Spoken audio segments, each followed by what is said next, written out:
أعوذ بالله من الشيطان الرجيم. بسم الله الرحمن الرحيم. يا أيها الذين آمنوا لا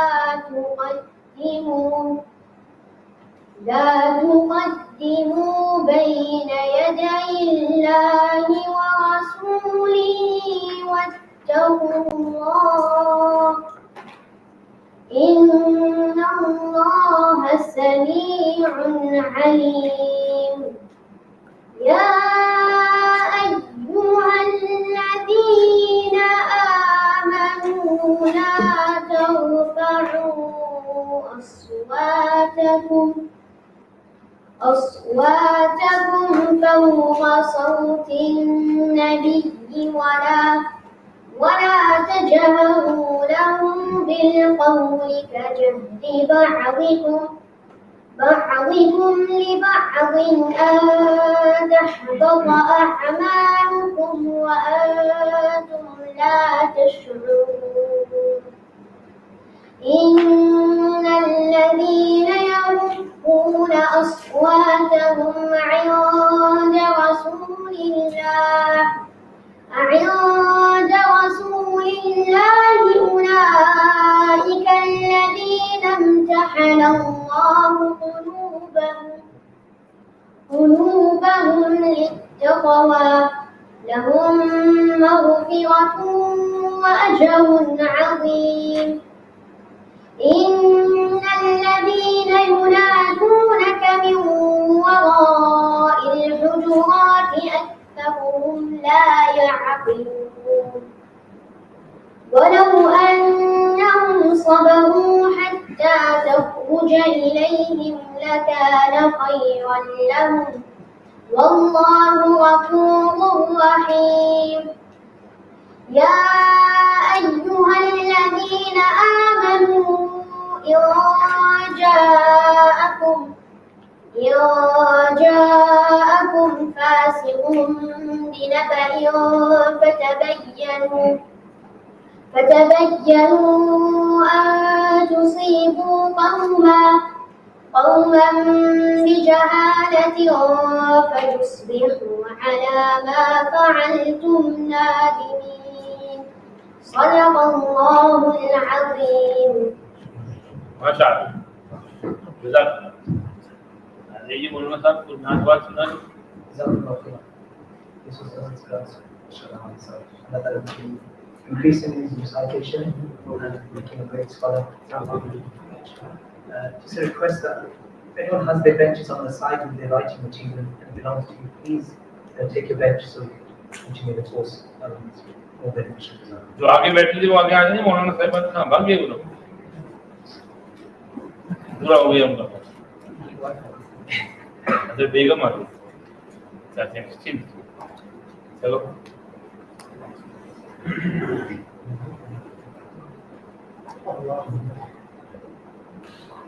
अब आगे आ जाओ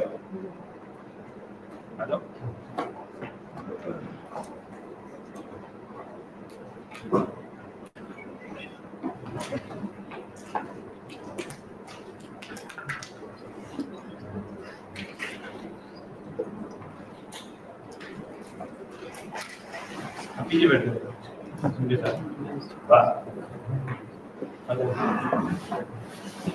थोड़ा उधर से नहीं कौन और साइड अब लाइन में हो जज़ाकल्लाह कैमरा से हटो और सब शुरू करो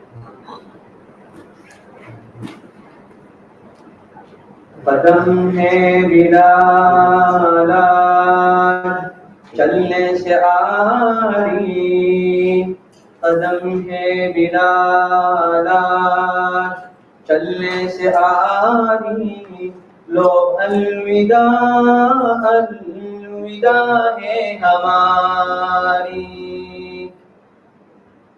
ये लो मेरा कुरान ये लो मेरी सुन्नत ये लो मेरा कुरान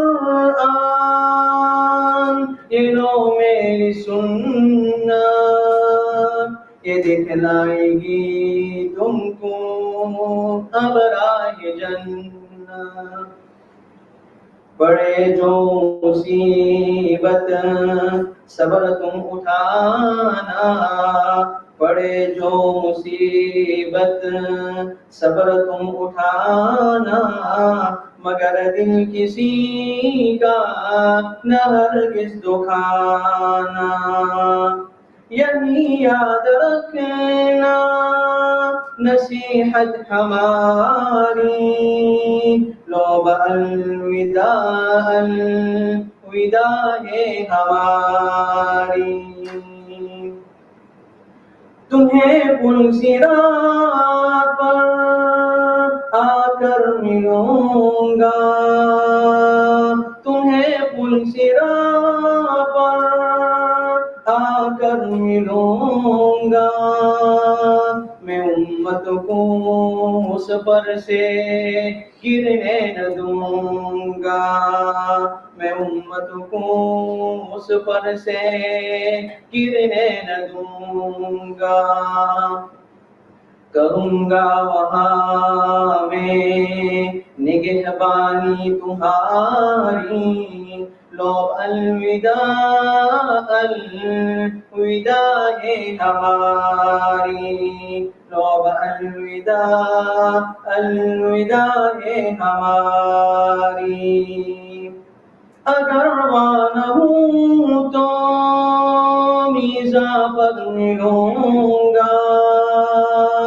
अगर वाना हूँ तो मीज़ा पर मिलूंगा मैं बदियों के बर्रे को झुकने न दूंगा मैं बदियों के बल्ले को झुकने न दूंगा झुकाऊंगा पलड़ा निकी का तुम्हारी झुकाऊंगा पलड़ा निकी का तुम्हारी लो अलविदा अलविदा है हमारी अगर वाना हूँ तो सर पर मिलूंगा अगर वाना हूँ तो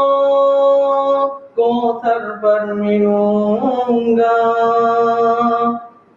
मैं उम्मत को प्यासी जाने न दूंगा बुझाऊंगा तिश्ने लब को तुम्हारी बुझाऊंगा तिश्ने लब को तुम्हारी लो अलविदा अलविदा है हमारी अगर वाना हूँ तो अर्श पर मिलूंगा अगर वाना हूँ तो अर्श पर मिलूंगा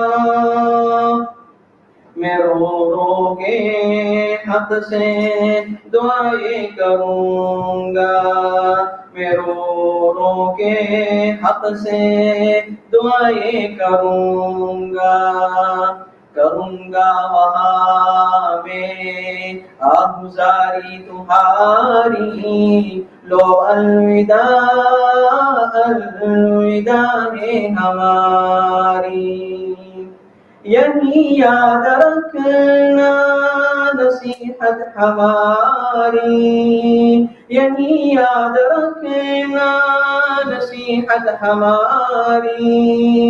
लो अलविदा अलविदा है हमारी, लो अलविदा अलविदा है हमारी। कदम है इलाज चलने से आ रही, लो अलविदा अलविदा है हमारी। ये लो मेरा कुरान, ये लो मेरी सुन्नत, ये दिखलाएगी तुमको अब राह जन्नत, ये दिखलाएगी तुमको अब राह जन्नत। माशाअल्लाह, जज़ाकल्लाह, माशाअल्लाह।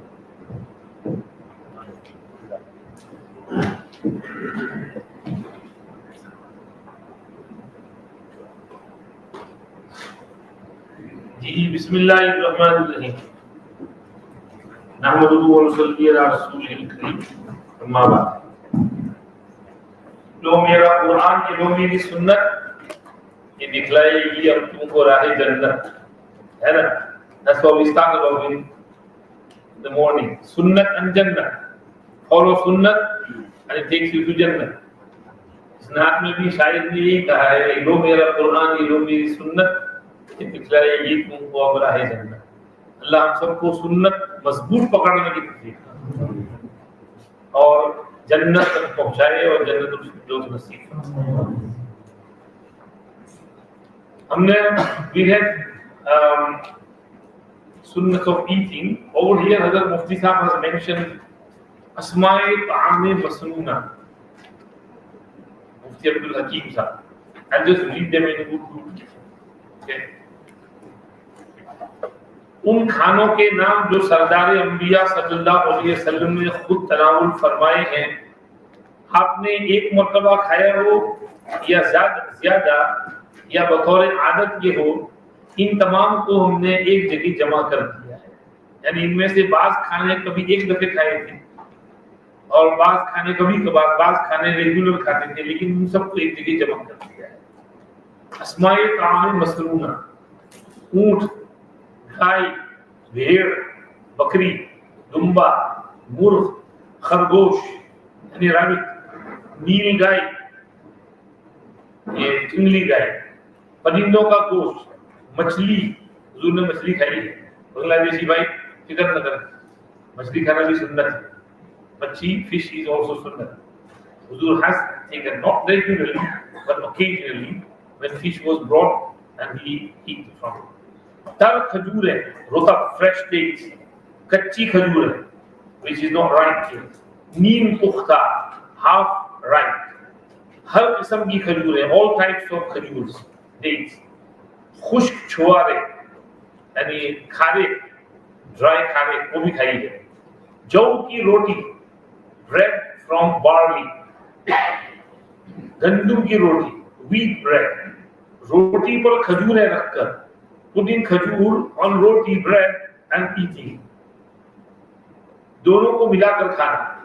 सिरका और रोटी, विनेगर एंड रोटी, शोरबे में रोटी भिगोकर जिसको सरीद कहते हैं, गोश्त धूप में सूखा हुआ, भुना हुआ गोश्त, सालन के साथ पका हुआ गोश्त, शाने का गोश्त, दस्त का गोश्त, पुठ का गोश्त, जिस्म के अगले हिस्से का गोश्त, दिल, कलेजी, किडनी, सुरखाब का गोश्त, बस्टर्ड एक परिंदा है उसका, गेहूं का हदीरा, porridge like which is made from wheat, जौ के आटे में जैतून का तेल डालकर जिसमें काली मिर्चियां और दीगर मसाला तोड़कर डाल दिया गया था, जौ का आटा और चुकंदर मिलाकर पकाया गया, हुजूर ने वो भी खाया है। सालन एक तरह का, और उसमें मसाले भी हैं। उस जमाने में भी मसाले होते थे, लेकिन इतने नहीं जितने हम डालते। हम तो बहुत मसाला डालते, फिर यहाँ हाथ बंद शुरू हो जाता है। जैतून के तेल से रोटी लगाकर, घी से रोटी चुपड़ कर पनीर और छुहारे, घी मिलाकर खाना बनाया हुआ, जौ की रोटी सालन के साथ, कभी पानी के साथ, कद्दू, पनीर, मक्खन के साथ छुहारे, इसी तरह खरबूजा, तरबूज, खीरा, ककड़ी खजूरों के साथ मिलाकर। आप सल्लल्लाहु अलैहि वसल्लम को शहद मरहूम था, आप सल्लल्लाहु अलैहि वसल्लम को खुरचन अच्छी मालूम होती थी। आगे जिन खानों की चीजों के आपने फवाइद बयान फरमाए हैं, खाने की तारीफ की है, संतरा, प्याज, लहसुन, कलौंजी, राई, मेथी, सूंठ, रोगन जैतून, सुना मक्खी, घी के बर्तन के में डालकर उसको हिलाकर चाटना, सेब, चर्बी, एलवा, ऊद हिंदी, तीनों के दरख्त का फल, बेर यानी बोर वगैरह नशुल। इसके बाद हजरत ने खाने की सुन्नतें बयान की हैं जो हमने पढ़ी। Now we move on to सुन्नत ऑफ ड्रिंकिंग। पढ़ो मौलाना साहब, सुन्नत of drinking. What type of drink Nabi Pak sallallahu alaihi wasallam drank? Milk, sharbat, nabis, and sweet water. He used to like sweet water. He used to like special sweet water. आपके लिए सुकिया से पानी लाया जाता था, 36 miles far away from Medina Sharif. Sahaba used to go there, right, and bring mashkiza burger, and also used to use that water from the sukiya, special sweet water, because वहाँ का पानी बहुत अच्छा है, साहबा ले आते थे। तो being particular about water is good, because हम कपड़े इतने महंगे महंगे पहनते और खाना पीना सस्ता खाते हैं। हालांकि खाना पीना तो अंदर जाता है, कपड़ा तो बाहर है, तो खाने पीने की चीज महंगी होनी चाहिए ना, ताकि अंदर हमारी बॉडी सलामत रहे। तो आप सल्लल्लाहु अलैहि वसल्लम खाने पीने के बारे में बात, food and drink, he was very particular, और health conscious. So you can be a bit health conscious. Over the limit नहीं जाने का, within limit you can be health conscious. चलिए, तो with regards to drinks, water, Huzur was very particular. चलिए, सुन्नत of drinking ji.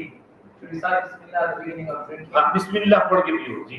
To sit down and drink water. हाँ, बैठ कर के पीना है। अब सल्लल्लाहु अलैहि वसल्लम normal habit and his sunnat was to sit down and drink. खड़े खड़े खास पानी पिया करते, ज़मज़म का, कभी वुज़ू का बचा हुआ पानी, Zamzam water he drank standing, and left over from wudu he drank standing. Otherwise his normal habit was to sit down and then drink. That's sunnah. So drink water while sitting down with the intention of sunnah. चलिए, Drink with the right hand. right hand, दाएं हाथ में पीना, left हाथ से नहीं पीना। Left हाथ से शैतान खाता है, शैतान पीता है। मुसलमान राइट हाथ से खाएगा, राइट हाथ से पीता। चलिए, Drink water in 3 sips. 3 sips। चलिए, एक हदीस में फरमाया, don't drink like a camel. Camel doesn't take any sip, पूरा हौस खाली कर देता है camel। तो ऊंट की तरह से don't drink like a camel, drink in 3 sips, slowly. चलिए, the cup or glass, rather breathe up and moving it away from the don't breathe inside, पानी खराब हो जाएगा। ठीक, drink and then move the cup, and then drink and move the glass, and then drink and then move the glass and drink. अच्छा, one more thing over here. A person might want to take more than 3 sips, 4, 5, 6, 7, 8. Yes, of course he can. 3 is the minimum, right? When you go to Haramain Sharif and you have them small glasses, in these plastic glasses, you need to drink Zamzam, right? Hazrat Maulana Saifur Rahman Sahab, Hafizahullah, once asked Hazrat Sheikh Zakaria Rahmatullah alayhi, Makkah Sharif, कि हजरत ये जो 3 सांस में पीने को है, कहा है, तो एक गिलास के 3 सांस की, एक प्यास के 3 सांस। हजरत ने फरमाया एक प्यास के 3 सांस, 3 breaths, not in each glass, in each pyas, each drinking. So if you're going to drink 3 glasses, that's your 3 sips. You don't have to take 9 breaths. You don't have to take 3 breaths in each glass, right? You have intention to drink 3 glasses because you're so thirsty. So you drink 1 glass, and then you fill up another, and then you drink another, and then you fill up another, and then you drink another. That's your 3 sips, no problem. So हजरत ने बहुत अच्छा जवाब दिया कि एक प्यास के 3 सांस, एक गिलास के 3 सांस। चलिए, What you not drink from the chipped end of the cup. हाँ, क्योंकि होंठ फट जाएंगे ना। You drink from the chipped end, your lips could get injured. One should not drink directly from a water bottle, rather pour it into a glass, cup, or cup. हाँ, लेकिन ये तो है, इसमें तो पीना पड़ता है, क्या करें? ग्लास तो है नहीं है। तो असल में ये तो हमारी bottle है, I'm only going to drink from it. But it's a large bottle, then other people might be drinking from it as well. Like if I drink from here, then another person might feel bad, यानी ये awkward महसूस होगा। इसलिए कहा कि glass में निकाल के पीना, ताकि the next person doesn't feel bad. But because this is like a glass to me, it's my own bottle, I'm going to drink it, I'm going to take it with me. So it's like a glass from me, so I can drink it from here, but nobody else is going to drink from it. So this is the meaning of pouring into the glass. Another thing is, sometimes you can't see the water. The bottle, or like let's say juice cartons, orange juice, you can't see what's in the carton. This is why don't drink from the carton. Take it in a glass and drink, so you can see if there's any kachra or any bumblebee or wasp on inside, you can see it. ऐसा होता है, sometimes वो बाहर रखते हैं, तो ये थोड़ा खुला रह जाता है, तो अंदर wasp चला जाता है, and you drink it, and then you realize वाह, अंदर चल गया bumblebee. ऐसा हुआ था, दारू में हुआ था, यूनियन की दो तलवार थे, क्लास में से आए, तो विंडो सिल के ऊपर वो कार्टन रखा हुआ था जूस का, so he came from the class, and he drank from the carton, then he felt something odd. And he put the carton down, and one bumblebee came out of the carton. I'm not a bumblebee. So his friend said, don't worry, there's acid in your stomach, we'll kill it. But लेकिन वो सुन्नत के खिलाफ किया तो गड़बड़ हुई ना. चलिए. No, some narrations suggest that it is permissible to drink from a bottle, however, it is more preferable not to directly drink from it. चलो ये भी समझा दिया मसला हल कर. Praise Allah subhanahu wa ta'ala for drinking water. And saying Alhamdulillah. Ji. To read the following dua to drink. Alhamdulillah الذي سقانا عذبا فراتا برحمته ولم يجعله بالحمد جاهزا بذنوبنا. All praise is due to Allah who gave us fresh water to drink through His mercy, and He did not make it salty or bitter due to our sins. Kanzul Ummal narrated this hadith. चलिए. Amongst the drinks, Prophet Muhammad loved milk. Why did he like milk? आगे बढ़ो. He said nothing can substitute for solids and liquids at once except milk, because water only removes thirst. It doesn't fill your stomach. And roti and bread only fill your stomach. It doesn't remove the thirst. But milk does both. It's a drink as well, and it fills the stomach as well. It's got the vitamins and proteins and nourishment as well. So he said milk is a very good. He loved milk. This is why after drinking milk he would say, Allahumma barik lana fihi wa zidna min. Allah bless us in the milk and give us more of the milk and more of it. Chaliye, to gargle after drinking milk. Milk period, if you drink milk, then he said, Inna lahu dasama. There's some fat in the milk. So the fat and the smell remains on your tongue.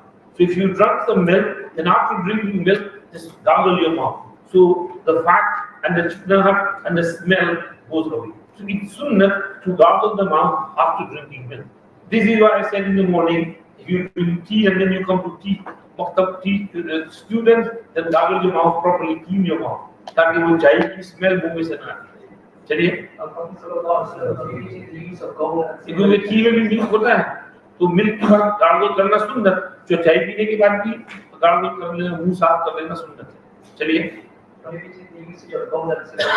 Gold silver बर्तन में ना खाओ. ये मालदार लोग होते हैं, royal वो खाते हैं gold and silver. We should not use gold and silver utensils to eat and drink. Our Hazrat Maulana Islam al-Aqsa like eating steel बर्तन as well. Pure steel.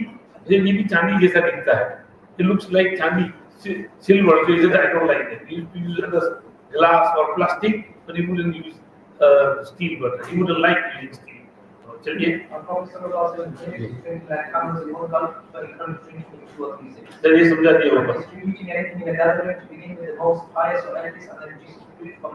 हाँ. नबी पाक सल्लल्लाहु अलैहि वसल्लम was sitting. Someone brought some milk.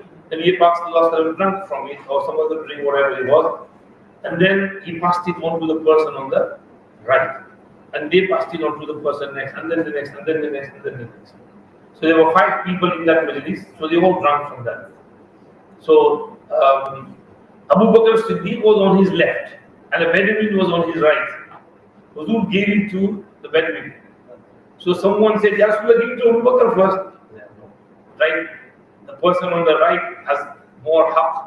So he gave it to the Bedouin, he drank, and then the other person, and then the other person, and then Abu Bakr's turn came last, because it was on the left of the priest. This is when you're going to drink give the drink to everyone. If there's too many people in the majlis and only 1 or 2% of it, then you can give preference to anyone you like. But if everybody is going to take it, you should start from the right. Chaliye. No, drinking water immediately after meals is not a sunnah, especially if the water is very hot, very cold, and both are harmful. ये पता नहीं कहाँ लिख दिया, क्योंकि इस वो हदीस में से कहा रसूलुल्लाह सल्लल्लाहु अलैहि वसल्लम युहिब्बुल हुल वल बारिद बाद अल-ताम. He used to like sweet, cold drink after food. है ना एक रिवायत में था, याद पड़ रहा है मुझे ऐसा. तो आप सल्लल्लाहु अलैहि वसल्लम ठंडा और मीठा शरबत पसंद करते हैं, तो खाने के बाद अगर ये पिए तो हरज नहीं, ये पी सकते हैं. अलबत्ता हेल्थ वाइज अगर हेल्थ वाले कहेंगे भाई ये है वो अलग है, लेकिन जहां तक मुझे याद पड़ रहा है आप सल्लल्लाहु अलैहि वसल्लम ने किया है ठंडा पानी ठंडा शरबत खाने के बाद. चलिए सुन्नत सुन्नी की लगाओ. हाँ, घर से बाहर निकलने की सुन्नत है जी. इसमें लिखा है नबीज़ कमर नबीज़ इनब हुजूर को पसंद था. We read about that previously. चलिए, हुजूर के पास एक लकड़ी का प्याला था जिसके बाहर लोहे की पत्ती जड़ी हुई थी. हर पीने की चीज उसमें डालकर पीते थे. एक रिवायत में शीशे का प्याला, ग्लास का बर्तन भी आया है. और नबी पाक सल्लल्लाहु अलैहि वसल्लम दूध के सिवा और पीने की चीज पीते तो अल्लाहुम्मा बारिक लना फीही व इन्ना खैरन मिनहु पढ़ते और दूध में वज़ीद ना नहीं होता. चलिए, और भी इसमें लिखा है जी. चलिए आगे. Perform 2 rakats salah before emerging from the house. This will safeguard oneself from the outside calamities. हाँ, ये 2 रकात नमाज before emerging from the house, ये असल में इन्होंने मुतलक लिख दिया है. I think it should be when going on a long journey, क्योंकि ये लंबे सफर में जाते थे उस वक्त 2 रकात पढ़ के निकलना सुन्नत है. वरना रोज तो का 2 रकात पढ़ के बाहर निकलो तो घड़ी घड़ी बाजार में जाना होता है, दुकान में जाना होता है, काम काज के लिए जाना पड़ता है. We have to go out on regularly, so it's not a regular sunnah all the time. This is when you're going on a long journey, like I'm coming to Birmingham, so it's 2 hours journey, so 2 रकात पढ़कर लेके निकले तो अच्छा है. वुजू करें, 2 रकात सुन्नत, and then you sit in the car. चलिए, हाँ, और some other important tasks like you going to a meeting or something or interview or students going for their exams to the college or uni, तो वुजू करो, pray 2 rakat namaz and then go to your exams or wherever you're going. So if it's an important task, then you pray 2 rakats. If it's just casual day-to-day shopping or etc., then you need to pray 2 rakats. To say salam to the members of the household when you are leaving. This is regular sunnah. When leaving, just say salam. Inform them that I'm going, so they know that you're gone. Actually, when leaving the home, Bismillah, this is also regular all the time. When you see this dua, the angels say you are being guided and you are being saved from harms. Whenever the Prophet left my house, he used to raise his eyes towards the heavens and read the following dua.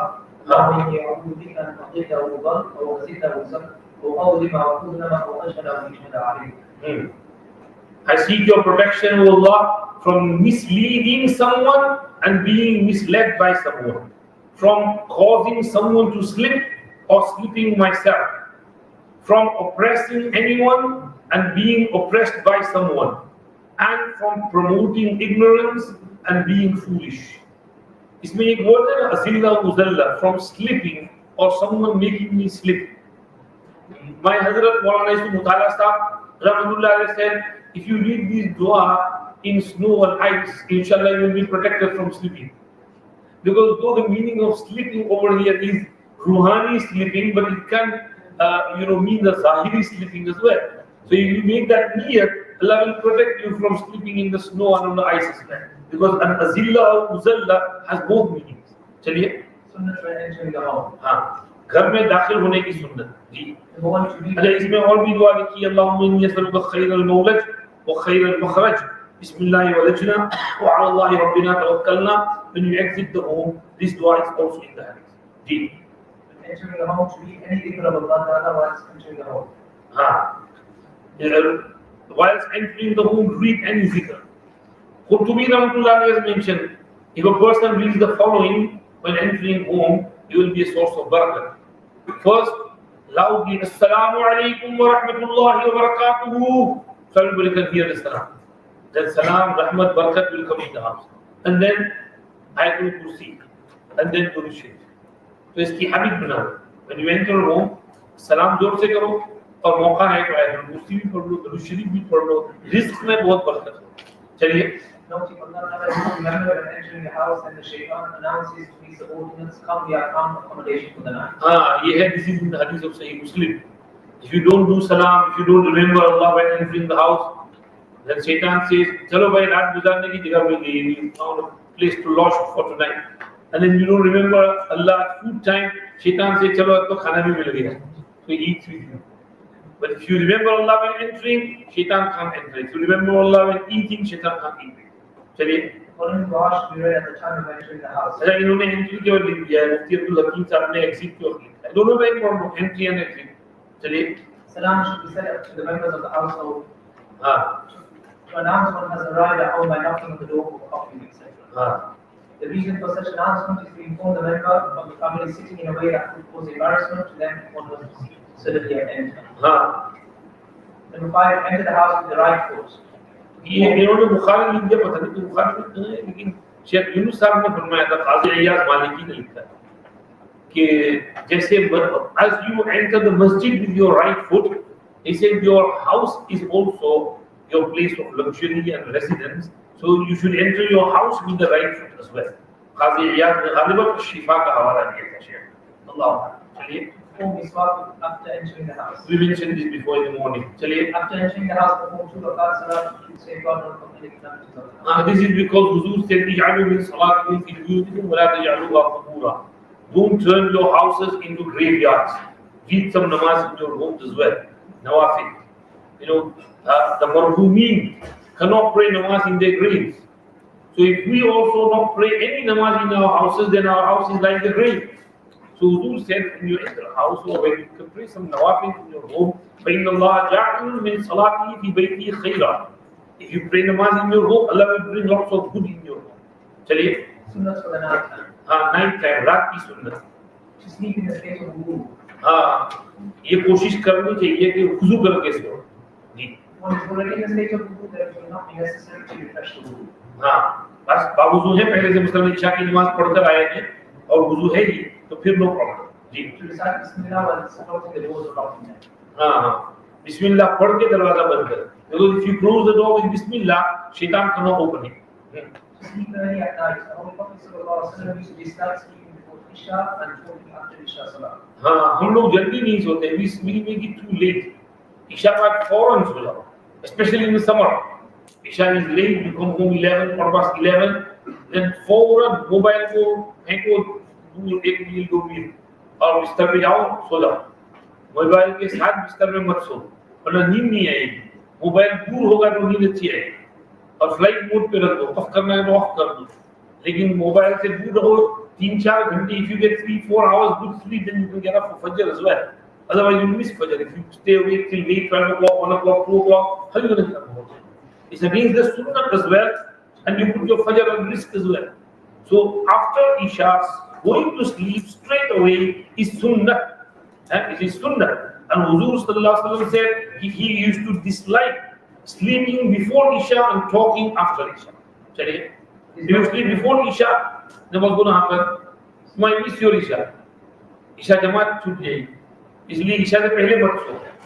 Just try and stay awake between Maghrib and Isha. And then Isha पढ़ के फौरन सो जाओ. चलिए. It is not that important work once you go to sleep early, so you can wake up for the Fajr and Fajr salah. हाँ, चलिए.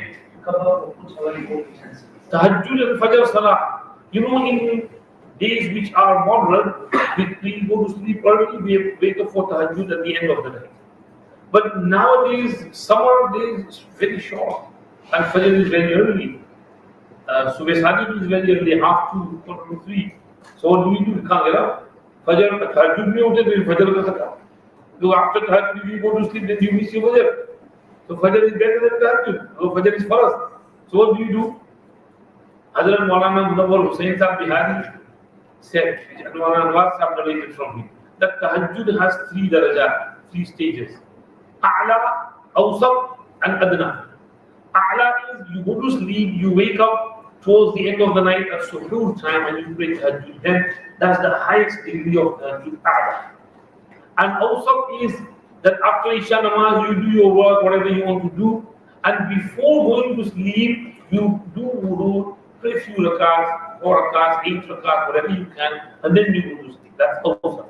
And adna is that after Isha namaz, straight away you pray your 2 sunnat, you pray few rakats tahajjud, 4, 8, 9, whatever you can, and then you pray your wattar, and then you go to sleep. So in these summer days, we'll have to practice on the third one.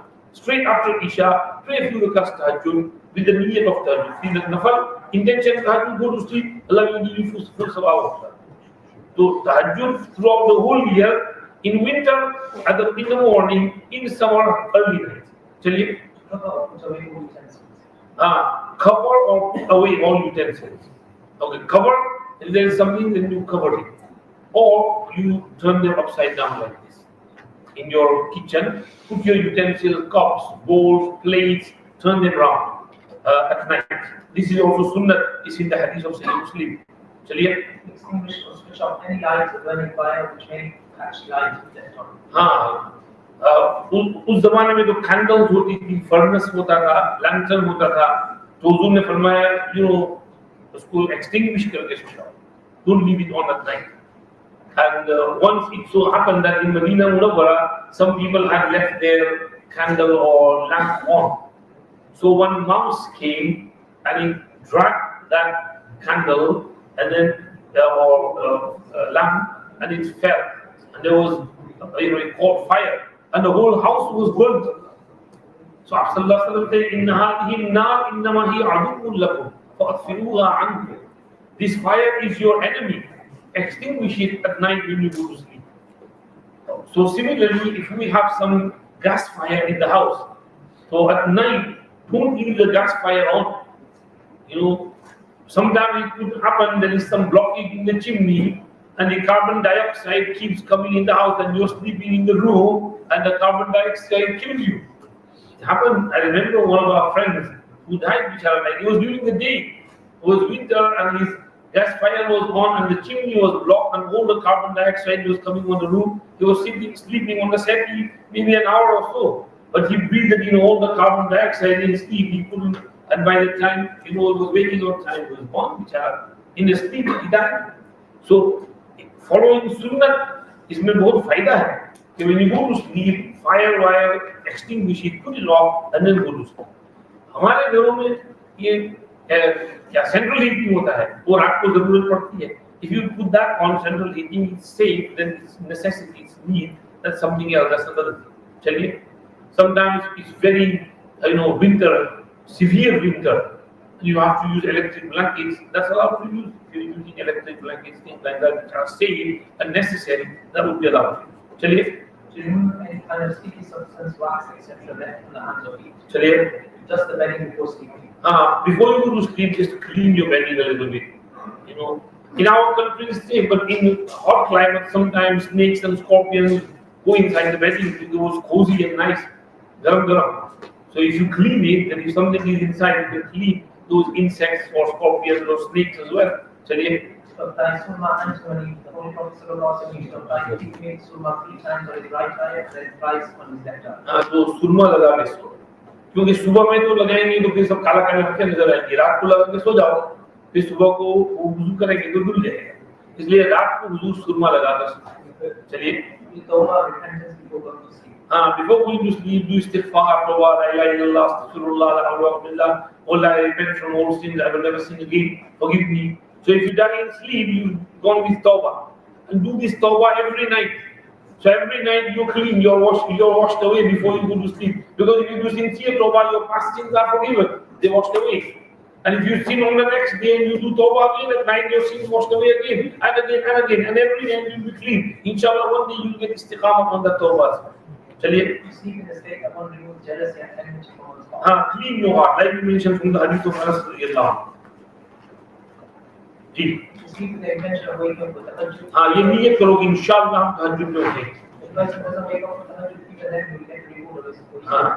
Good नियत का सवाब मिल जाएगा. read the different du'as at the times of sleeping. What are the different du'as? Allahumma bismika amutu wa ahya. Oh Allah, by your name I live and I die. اللهم اسلمت نفسي اليك ووجهت وجهي اليك وفوضت امري اليك والجات ظهري اليك رغبه ورهبه اليك لا ملجا ولا منجا منك الا اليك امنت بكتابك الذي انزلت وبنبيك الذي ارسلت. O Allah, I have surrendered my life to you and turned my face towards you and entrusted all my affairs to you and wholly placed my reliance in you. All this I do to gain your mercy and due to the fear of your punishment. There is no protection from your wrath except through your mercy. I believe in the book you have revealed and in the prophet you have sent. Whoever recites this dua then passes away in the sleep at night will be counted as having passed away on fitrah, meaning Islam. If he wakes up in the morning, he will wake up on goodness. Bukhari Muslim. Another dua is Allahumma qini azabaka yawma tab'asu ibadaka. Allah, save me from your punishment on the day when you will raise your servant. I'm going to wake up from my sleep in the morning, but then people will die and wake up from their death on the day of Qiyamah. So on that day, save me from your azab. Chaliye. Ayatul Kursi at sleeping time. Benefit? Benefit of reciting this is that an angel will be appointed to protect the reader. Shaitan will not come close to him. He will be standing near your pillow as a protocol, police, soldier, and the shaitan will not be able to approach you if you read Ayatul Kursi at night. You won't get any nightmares, you won't get any wet dreams, you won't have hajat of ihtilam and usal, right? From shaitan. Now sometimes you do. Well, there are other reasons for that. Ihtilam, kabhi badam bahut khane se bhi hota hai. If you eat too many badams at night, so your body heats up and you get ihtilam as well. So maybe it's because you ate too many almonds. So और भी असबाब होते हैं, सिर्फ ये शैतान की वजह से ड्रीम नहीं आती है. जी. Recite the last two verses of Surah Al-Baqarah. Haman al-Rasul till the end. Suffice for him drink from all other things. Ji. Recite Surah Kafirun. Surah Kafirun, bara'atun min ash-shirk. If you read Qul ya ayyuhal kafirun at night, then that means you are free from shirk. Because in it is la a'budu ma ta'budun, wa la antum a'budun ma a'budu. And then at the end, lakum dinukum waliyadin. You will be free from shirk if you read Surah Kafirun at night. बच्चों को पढ़ाओ, because इस जमाने में शिर्क बहुत हो रहा है, तो इसलिए शिर्क से बचने के लिए इसको पढ़ाना जरूरी है बच्चों. चलिए. Surah Ikhlas, Surah Falaq, Surah Nas. हाँ, Huzur used to read these 2-3 surahs, and then he would chaliye wipe, he would blow in his hands and wipe them all over his whole body. Ji. Recite Surah Sajda and Surah Al-Mulk. Surah Sajda, Surah Al-Mulk is at night. Recite Surah Al-Waqi'ah before sleeping. This will safeguard a person from hunger and poverty. ये पता नहीं कहाँ से दिख गया Surah Waqi'ah before sleep. Because Surah Waqi'ah is in the evening after Maghrib, between Maghrib and Isha. That's the correct time for Surah Waqi'ah. And Surah Sajda is after Isha, before going to sleep.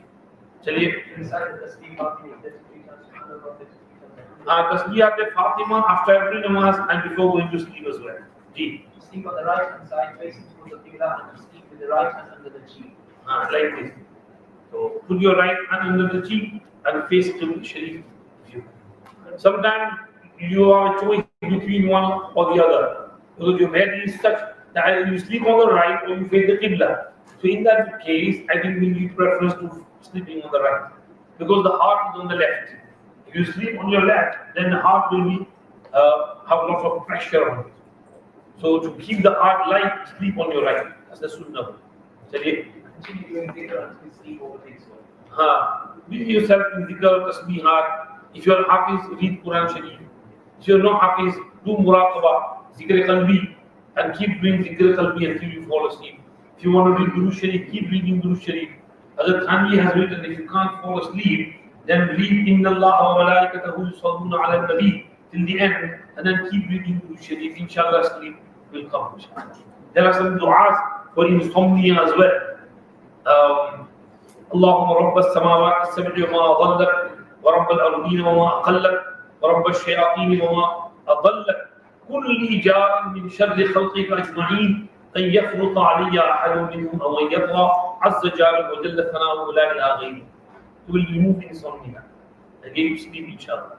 And also اللهم غارت النجوم هدأت العيون وأنت حي قيوم اهدئ ليلي وأنم عيني. You did this dua, inshallah, Allah will put you to sleep, inshallah. So there are other things. Read Ayatul Kursi. Sometimes you get, too many waswasas and thoughts.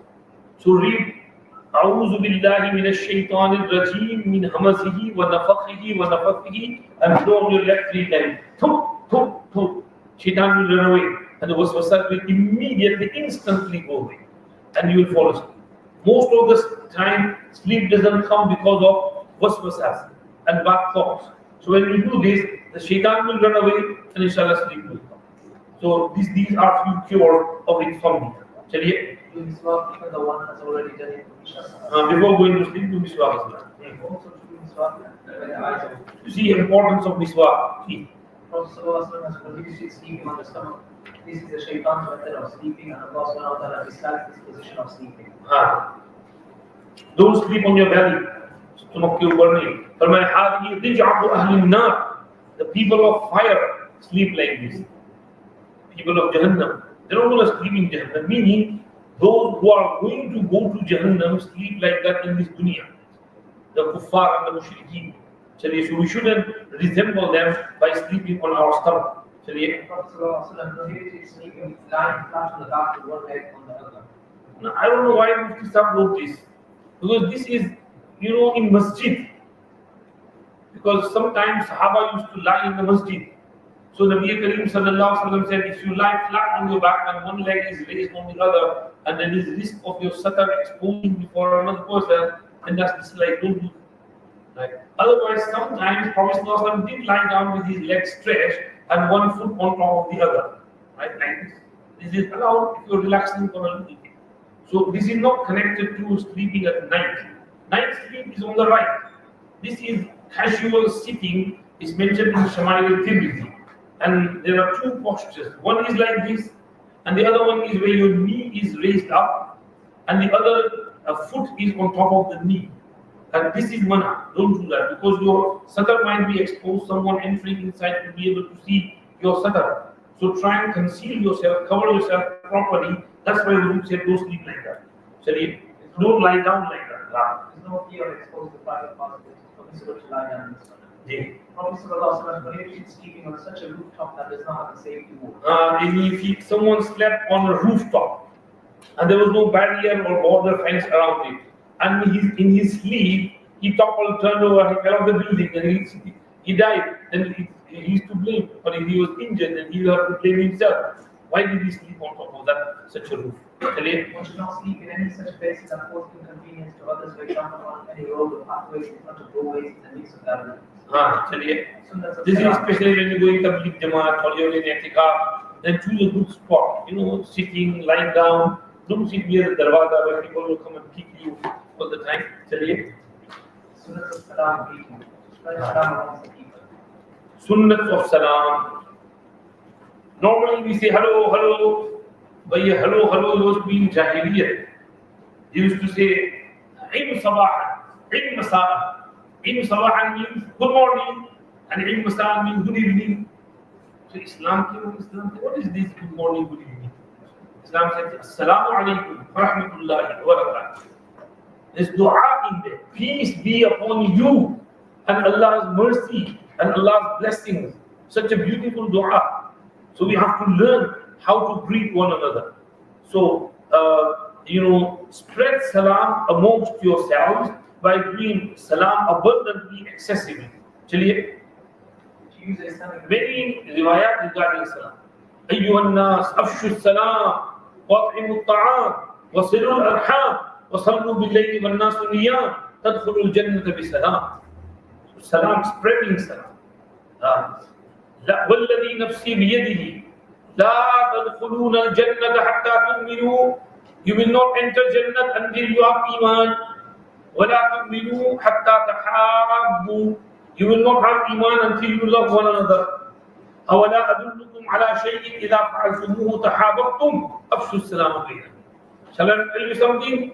Which you do, then you will increase your muhabbat with one another. Spread salam among yourselves. So, Salam, salam, salam. Whenever you meet someone, do salam. Sahaba used to do salam so much that if they're walking and a tree comes in between and they're separated and then they get back together, they do salam. They were walking together. But even for that, after that momentarily separation, they would do salam again. So spread salam. The more salam you do, the better. We went to Uzbekistan, no problem. Whoever you meet, you can do salam. Right? Because 99% Muslims. Whatever type of libas they're wearing, you don't have to worry. You can do close your eyes and do salam to them. However, one thing we notice there, which they don't know how to reply to salam. So we say assalamu alaikum, they say assalamu alaikum. Hello, alaikum salam bolli. They don't know how to say alaikum salam wa rahmatullah. They all say assalamu alaikum, assalamu alaikum. Men, women, young, old, they all reply assalamu alaikum with assalamu alaikum. So assalamu alaikum, and answer is wa alaikum assalam. Chaliye. To read the full salam, should the person 30 words and to reply with the same wa alaikum salam wa rahmatullahi wa barakatuh. Full salam. To greet someone with that. Do not use any other method of greeting. Chaliye. Always try to receive others in salam. The one who initiates salam obtains great. Always try to be the first to do salam. Try your best. क्योंकि सलाम करने वाले को सवाब ज्यादा मिलता है, जवाब देने वाले को सवाब कम हो जाता है. So be the first to do salam so you get more sawab. Salam should be done before engaging in conversation. As-salam qabla al-kalam. Salam should be before chit-chat. And on the telephone as well. On the phone as well, before you start your conversation, you know that the person is a Muslim. Right? You're phoning your friend. Men, women, ladies. You know you're phoning your friend, your mother, your father, your brother. Then you should start with Assalamu alaikum. And they should say, Wa alaikum assalam. Ji, kya kaam hai? Kya khidmat hai? Farmaiye. Don't say, hello, hello, hello, hello. पहले तो पैसे बहुत होते थे, India phone करते थे, जब तो व्हाट्सएप आ गए तो बाद में तो हेलो हेलो हेलो उसी में दो फोन निकल जाते थे.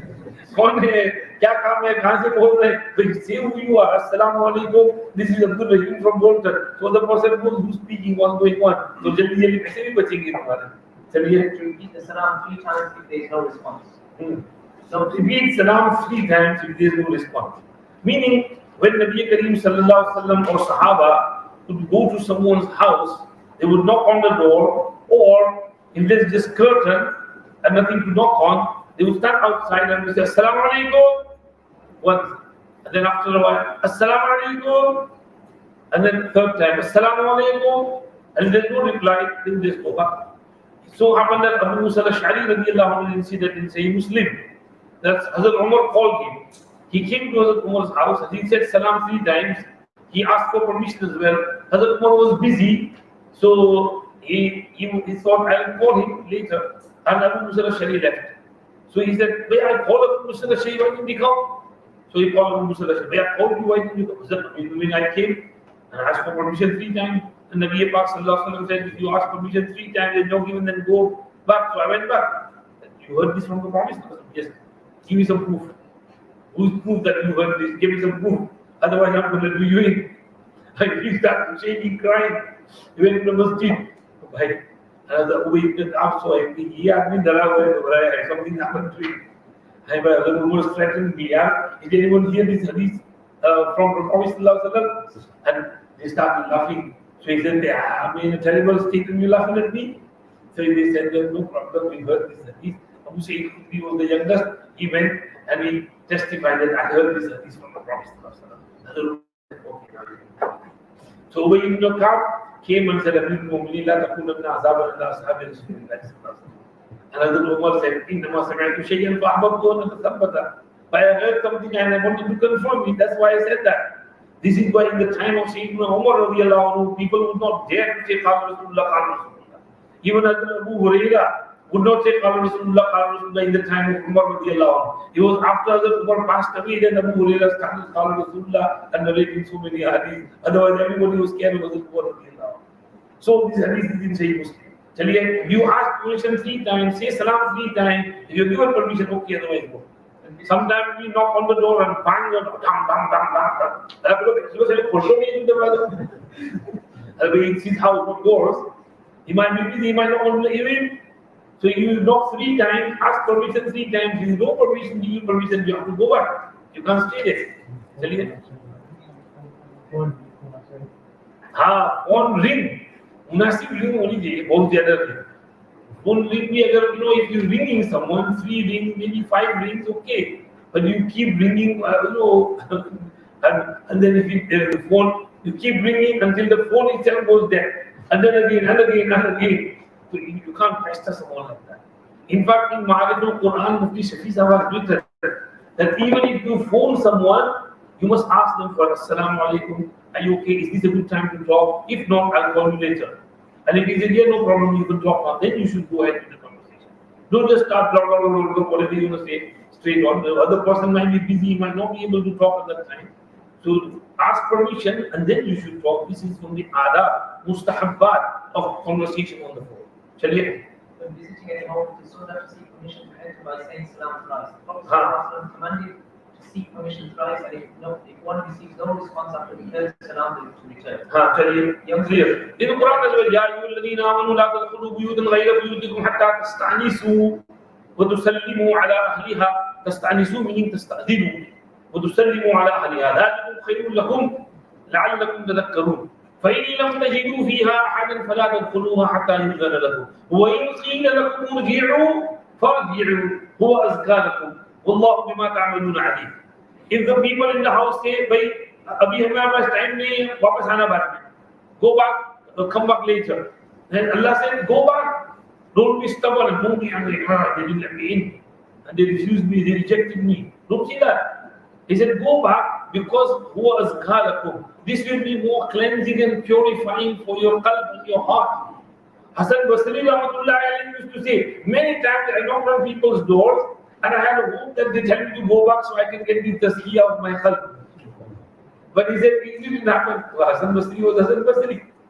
But he said, if you go back, you told to go back, and you go back, that is better for you. It's more purifying for your heart.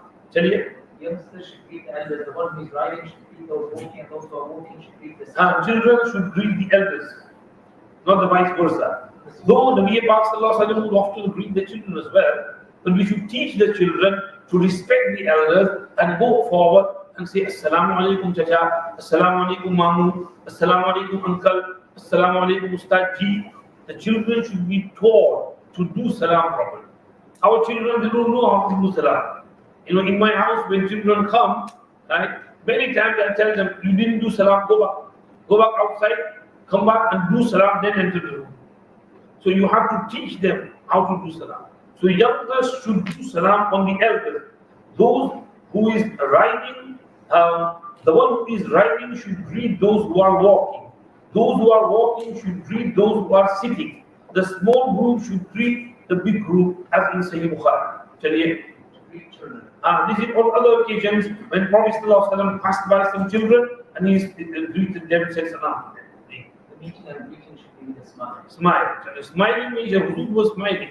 He was, Abdullah ibn Harith ibn just said, "Ma ra'aytu ahadan akthara tabassuman min Rasulillah sallallahu alaihi wasallam." I've not seen anyone more smiling than Rasulullah sallallahu alaihi wasallam. He said, meeting someone with smiling face is sadaqah.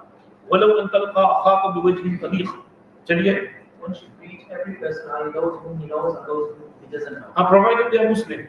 Chaliye. If they're not Muslim, then in them, hello, how are you? Nice, good morning. That's okay. But greet everyone. With Muslims, greet them with salam. Assalamu alaikum.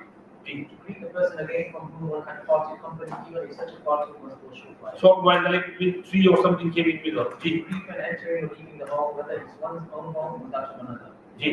At night, the Prophet ﷺ greeted so softly that those who were asleep were not disturbed and those who were awake would hear.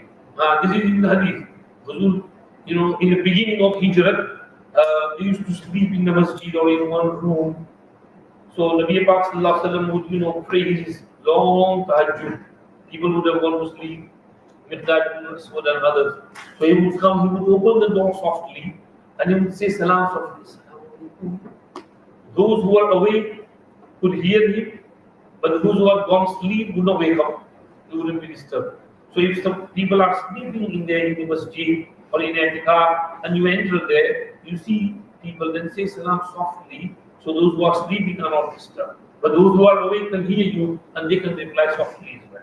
Chaliye. Prophet ﷺ sent back the companions who entered without having completed or having sought permission. And that is the sunnah to educate one's junior in such a manner. One should, as I said, the three children to do salam and seek permission before anything. The third person's salam or conveyed to one, then it should be answered in the following manner.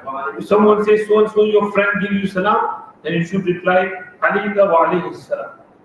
May salam be upon you and upon him. Chaliye. From the adab of salam. Ji. Adopt the practical usual salam upon each Muslim saying As-salamu alaikum, to reply say wa alaikum salam. One person from a group making salam will act as a representative of the whole group. His salam will be applicable on behalf of the group. When replying to the salam of a person, the salam should be made verbally, not by a sign of the hand or a nod of the head. It is wajib to reply to the salam in normal situations. A person who is engaged in a conversation or in some other work should not be greeted. Because he is busy, why disturb him? It is not permissible to bow and make salam. Like this, some people bow down like this. Bowing down is for Allah only, right? But how do you do this? Uzbekistan में तो सब ऐसे ही करते हैं. हम कहते हैं अस्सलाम वालेकुम, अस्सलाम वालेकुम. वो हर वक्त से लोग जवाब देते हैं. तो कल्चर है क्या करेंगे उनको? चलिए. The answer is full of nature. Neither reply to anyone's salam, nor offer anyone's salam. On promising to convey someone's salam, it becomes wajib to do so. Just in some cultures, वो पाँव को touch करते हैं, जैसे Bangladeshi culture में माँ बाप के पाँव को टच करते हैं. ये दूसरों की नक्काली ये नहीं करना चाहिए, ऐसा छोड़ना चाहिए ऐसा कल्चर. चलिए. When making salam to elders, adopt a low voice. Do not express yourself in such terms that show arrogance or disrespect. बड़ों को सलाम करो, अदब के साथ सलाम, बेअदबी के साथ नहीं. चलिए. Sunnahs of musafaha, handshake. Handshake, ji. While shaking hands, the following dua should be read. Yaghfirullahu lana wa lakum. This is in Abu Dawud. It's also in the hadith. When two Muslims meet, they greet one another, وَتَصَافَحَا and وَحَمِدَ اللَّهَ وَاسْتَغْفَرَهُ غَفَرَ لَهُمَا. They both praise Allah and seek forgiveness from Allah. Allah forgives them both. So even handshake is a source of forgiveness. हमारा दीन कितना प्यारा दीन है कि हमारे गुनाह माफ हो जाते हैं अगर हम हैंडशेक करते वक्त यूं बोले अस्सलामु अलैकुम यग़फिरुल्लाहु लना व may Allah forgive me, forgive you as well.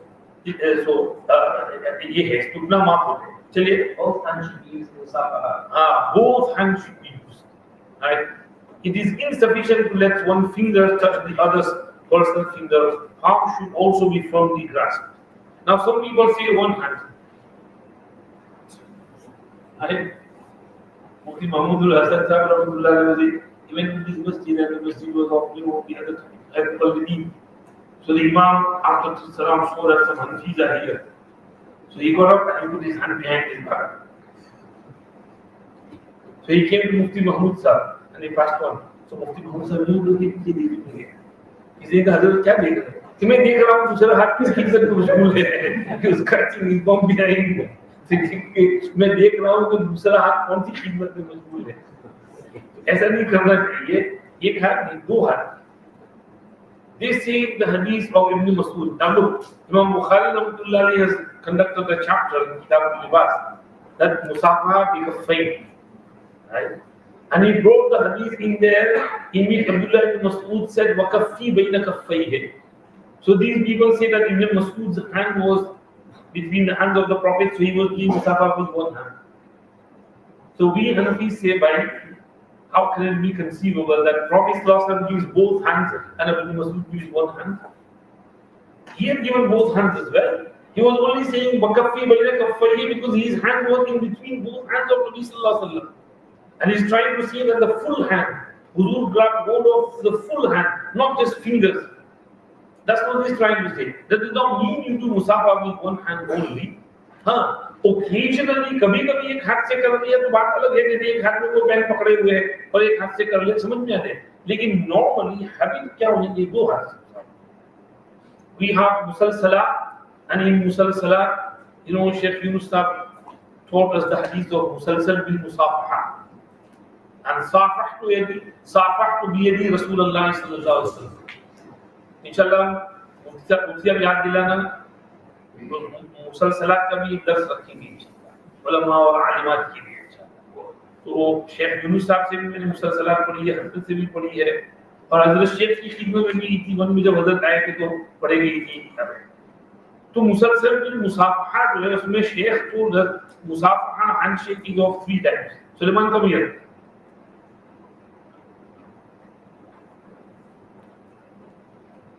Stand here. Face me. सबको नजर आए. This is one musafaha, right? Both hands, right? This is one musafaha. This is the normal hand, right? Another musafaha is like this. This is also allowed. And the third musafaha is like this. This is also musafaha. But the normal musafaha is with both hands. And the normal circumstances, you should do this. It is musafaha with Sheikh Yunus have been on 3 ways. Chaliye. Women should also greet each other by shaking hands. हाँ, ladies का, gents का नहीं है. ladies का हाथ handshake करें. और हुजूर पाक सल्लल्लाहु अलैहि वसल्लम बयान लेते थे लेकिन लेडीज का हाथ नहीं पकड़ते थे. हज़रत आयशा से वल्लाह इमाम मुस्तक़बिल रसूलुल्लाह सल्लल्लाहु अलैहि वसल्लम यद इमरातिन क़त्तु. Wallah, huzu's hand never touched the hand of a woman during bayat. Ma kana yubayi'uhunna illa kalam. He would only take their bayat verbally. So, women should do musafaha with one another by shaking hands and greeting one another. Chaliye. Prophet ﷺ would not withdraw his hands from the person who was shaking it until the other removed his hands. It is very hard that. Sometimes some people don't go let go of your hand. अरे भाई छोड़नी है, अब छोड़नी है कि सब ये रह लगी हुई है, तो दूसरों को भी तो मुसाफा करना है, जल्दी जल्दी. जी. Furthermore, the Prophet ﷺ would not turn his face away from anyone. हाँ, you will not turn his face away and ignore someone at times. Some people do have a hand. They do it that way and do it this way. That's not the sunnah of the Prophet. So if you read musafa, you pay attention. Chaliye. Sayyidina Anas radiallahu anhu used to rub scented oil on his hands every day for the sake of doing musafa out of the people. This is the other good mufrad. Check it मैंने पहली दफे देखा. चलिए. To shake hands with departing when departing also. The Prophet ﷺ has said that when departing also. तो मिलते वक्त भी मुसाफा, जाते वक्त भी मुसाफा. जी. Said that by shaking hands, Allah subhanahu wa ta'ala removes malice. हाँ, दिल साफ होता है. मुसाफा करने से दिल साफ होता है. Virtues of musafa. और जब कोविड वाला मुसाफा है, कोहनी वाला, और ये हाथ वाला यूं करके चलिए. वो तो मलेशिया में तो दूसरा पाँव वाला मुसाफा, पाँव का पाँव से मुसाफा, shoes with shoes. Virtues of musafa. Allah ta'ala forgives the sins of those who shake hands even before the hands part. Subhanallah. चलिए. When two Muslims meet and shake hands, their sins shed away as leaves shed off the tree. MashaAllah, alhamdulillah. Ibn Abu Dhar recalled that he could not remember an occasion. He could not remember an occasion when the Prophet sallallahu alaihi wasallam and did not shake his hands. Sunnahs regarding mu'anata. Meaning, Huzur used to do lots of musafas. So Abu Dhar Ghifari said every time he came, he used to do musafa with the people. Chaliye. Now, sunnahs regarding mu'anata, hugging and embracing. Embracing मुआनका करना. मुआनका बहुत लंबी देर बाद मिलकर मेरे हो तब मुआनका होता है. तो देर बाद आए हो एक दूसरे को गले मिल लिए. तो बहुत बड़े पेट वाले थे, big bellies, and they were doing मुआनका. एक आदमी देख रहा था, उसने कहा भाई ये मुआनका नहीं, ये मुबाकना हो रहा है. This is not मुआनका. मुआनका means uno with uno. Your गर्दन. Your garden touches the other person's garden. But they have so big belly that their garden never touches, only their belly touches. ये मुआनका नहीं, ये मुबाकना हो रहा है. बतन की बतन से मुलाकात हो रही है, गर्दन की गर्दन से नहीं. चलिए. Aisha radiallahu anha narrates that Sayyidina Zayd bin Haritha radiallahu anhu arrived in Medina Munawwara and the Prophet sallallahu alaihi wasallam was at home. He knocked on the door and found. हाँ, देखिए ये सुन्नत है मुआनका. The Prophet sallallahu alaihi wasallam rushed towards the door to get Zayd radiallahu anhu. Hug him and kissed him. Right? Hazrat Zayd ibn Haritha radiallahu anhu, who was Zayd ibn Haritha? Adopted son of Nabi Kareem sallallahu alaihi wasallam. In the beginning he was called Zayd ibn Muhammad, but then Allah said, "Ud'uhum li abaihim." So Huzur said, from now on call him Zayd ibn Haritha, not Zayd ibn Muhammad. But Huzur had great love for him because he had sacrificed his life for Rasulullah. His father and uncle came to take him and pay ransom for him. He said, "No, I don't want to come with you, I want to stay with you." Here with the Prophet sallallahu alaihi wasallam. So Huzur was so happy. He took him to Kaaba Sharif and he said, "Oh people, you bear witness that Zayd is my son I have adopted." So in Makkah he was known as Zayd ibn Muhammad, and in the beginning in Medina as well he was known as Zayd ibn Muhammad. But then when Surah Ahzab verse came, Huzur said to people, don't call him Zayd ibn Muhammad, call him Zayd ibn Haritha, related to his father. So because he loved him so much, and he had sent him in a battle, so Huzur was anticipating his arrival. He was very worried that I hope he comes back safe and well. So when he came and knocked on the door, said, I'm Zayd. Huzur rushed immediately. Oh, jumped up. He was so happy, so happy. As Aisha radiallahu anha said that he jumped up, he rushed towards him and he hugged Zayd and he kissed him. Chaliye. Same case with Hazrat Ikrimah as well. When he came, Huzur was wearing the sheet. His sheet fell off. And he rushed and he embraced him. And he said, Marhaban bil Raqib al Muhajir. Chaliye.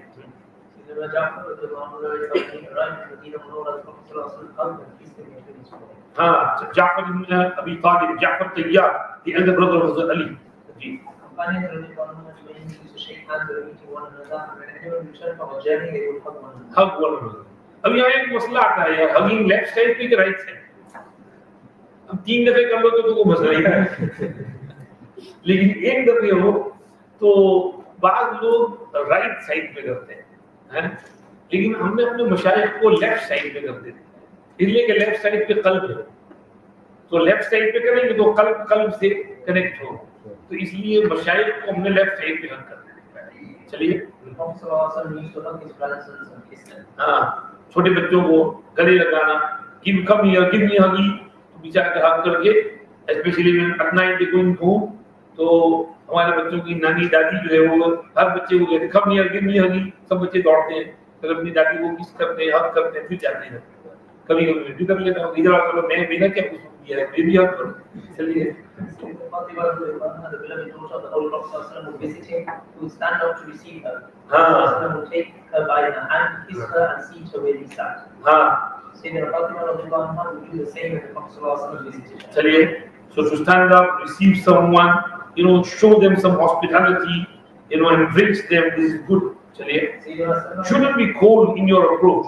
Should be warm, and people remember that. If you're warm, oh mashallah, marhaba, वो खुश हो जाएगा। चलिए।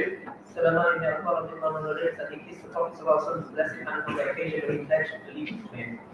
It is sunnah to kiss the hands of the pious and senior scholars. चलिए, सहाबा हुजूर के हाथ को बोसा देते थे, तो हमारे बड़ों और असातिज़ा और उलमा मशाइख के हाथ को बोसा देना भी सुन्नत regarding clothing.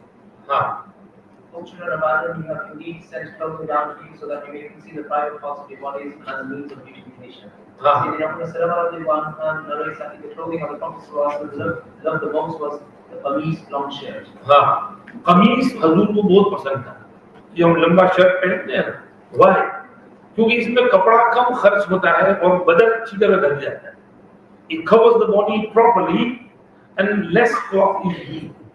Compared to if you like sheets like ihram sheets, then you use lots of cloth, and lungi as well, you might use lots of cloth.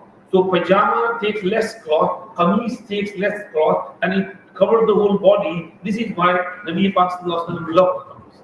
And his qameez, as mentioned, the sleeves of his qameez were up to his wrists. Okay, this is why you should cover your upper arm and forearm. Right, it's sunnah to cover it. And the length of the qameez was up to half of his shins and calves, just below his knees, right? And that is the proper sunnah place of the qameez, as we will read. Chaliye. Mullah al-Qari has written that qameez, long shirt, is more concealing, light on the body, and displays humility. Ji. The Prophet ﷺ wore a qameez that was above his ankles, reaching up to his mid-calf. The sleeves of the qameez kurta used to reach up to his fingers, in some narration up to the wrists. Sayyidina Abu Hurairah narrates that the Prophet ﷺ said that the part of the trousers that goes beyond the ankle will surely be in the fire of hell. So you should not drag your cloth below the ankles. Okay, whether it's pajamas, trousers, jeans, okay, or whether it's qameez. Your qameez size is, let's say, 54, 55, and you buy 58, 60. Now it's going to drag on the floor. Why do that? Buy your own size. Right? Similarly, your trouser size is, let's say, 34, and you buy 38. Right? So you're going to drag it. So don't buy something that goes below the ankles. make sure you keep it above the ankles. Below the ankles is called isbal. And isbal izhar is a cause of fakhr and pride and khuyala and takabbur. And Allah doesn't like takabbur and khuyala. So we should avoid dragging our clothing. Chaliye. This ruling is for the males only. Females must cover their ankles with their dress. Females must cover their ankles with their dress, especially in namaz, right? So dress थोड़ा लंबा हो तो ankles वगैरह छुपे हुए हों, चप्पल जूते चप्पल वगैरह छुपे हुए हों और नमाज में पाँव खुला रखना जायज है लेकिन ankles से ऊपर अगर calves और shin खुली है बाद मर्तबा नाइटी पहनी है और नीचे कुछ और इज़ार वगैरह नहीं पहना है तो रुकू में जब जाती है तो पीछे से नाइटी लिफ्ट होती है तो पीछे से वो पाँव नजर आते हैं तो नमाज नहीं होगी। इसलिए लेडीज को नमाज में बहुत ख्याल रखने की जरूरत है और खारिज नमाज भी सही लिबास पहने और वेयर प्रॉपर लिबास, राइट, सो दैट नमाज is proper. Sometimes many girls, ladies wear tight leggings, right? Tight leggings, they reveal the shape of the body. Many, ladies go to work in such clothing. They wear a small blouse on top and then tight leggings, right? Many girls use that for school, and in this hot weather, बहुत डर लग रहा है। वो गैर मुस्लिम गोरियां they don't wear anything, right? So our girls also might go on that route of Nauzubillah, revealing everything. Because at the moment they wear tight leggings, but one day they could go to become like them. Who knows? Slowly खरबूजे से रंग पकड़ता है, तो रंग पकड़ सकते हैं। इसलिए टाइट लेगिंग से तो बहुत एहतियात करना है, पहनने ही नहीं चाहिए tight leggings. I normally mention this. Once we were with Sheikh Yunus sahab, and this person brought, 2-3-year-old girl, and she was wearing tight leggings, and he was carrying his daughter. So Sheikh saw him bringing. He said, no, उसको मेरे पास नहीं मतलब दूर रखो। मेरे नजदीक ये लिबास पहनाना हराम है, जायज नहीं है। छोटे बच्चों को भी ये लिबास मत पहनाओ, क्योंकि इससे पूरे बॉडी के शेप नजर आती है। ये पूरा बटक से है, थाइस है और शिन्स है, calves है। You can see the whole shape of the body. So you can't, the maqsad of hijab is not just to cover the color of the skin, right? And if you cover the color of the skin, then that's hijab. No, the maqsad of hijab is to cover the whole shape of the body, and that will only be done if your libas is loose, then your body shape is covered. If you wear our, Punjabi libas, shalwar, kameez, right? That it doesn't show your body, it covers the body. Or if you wear jubba on top, see your whole body will be covered.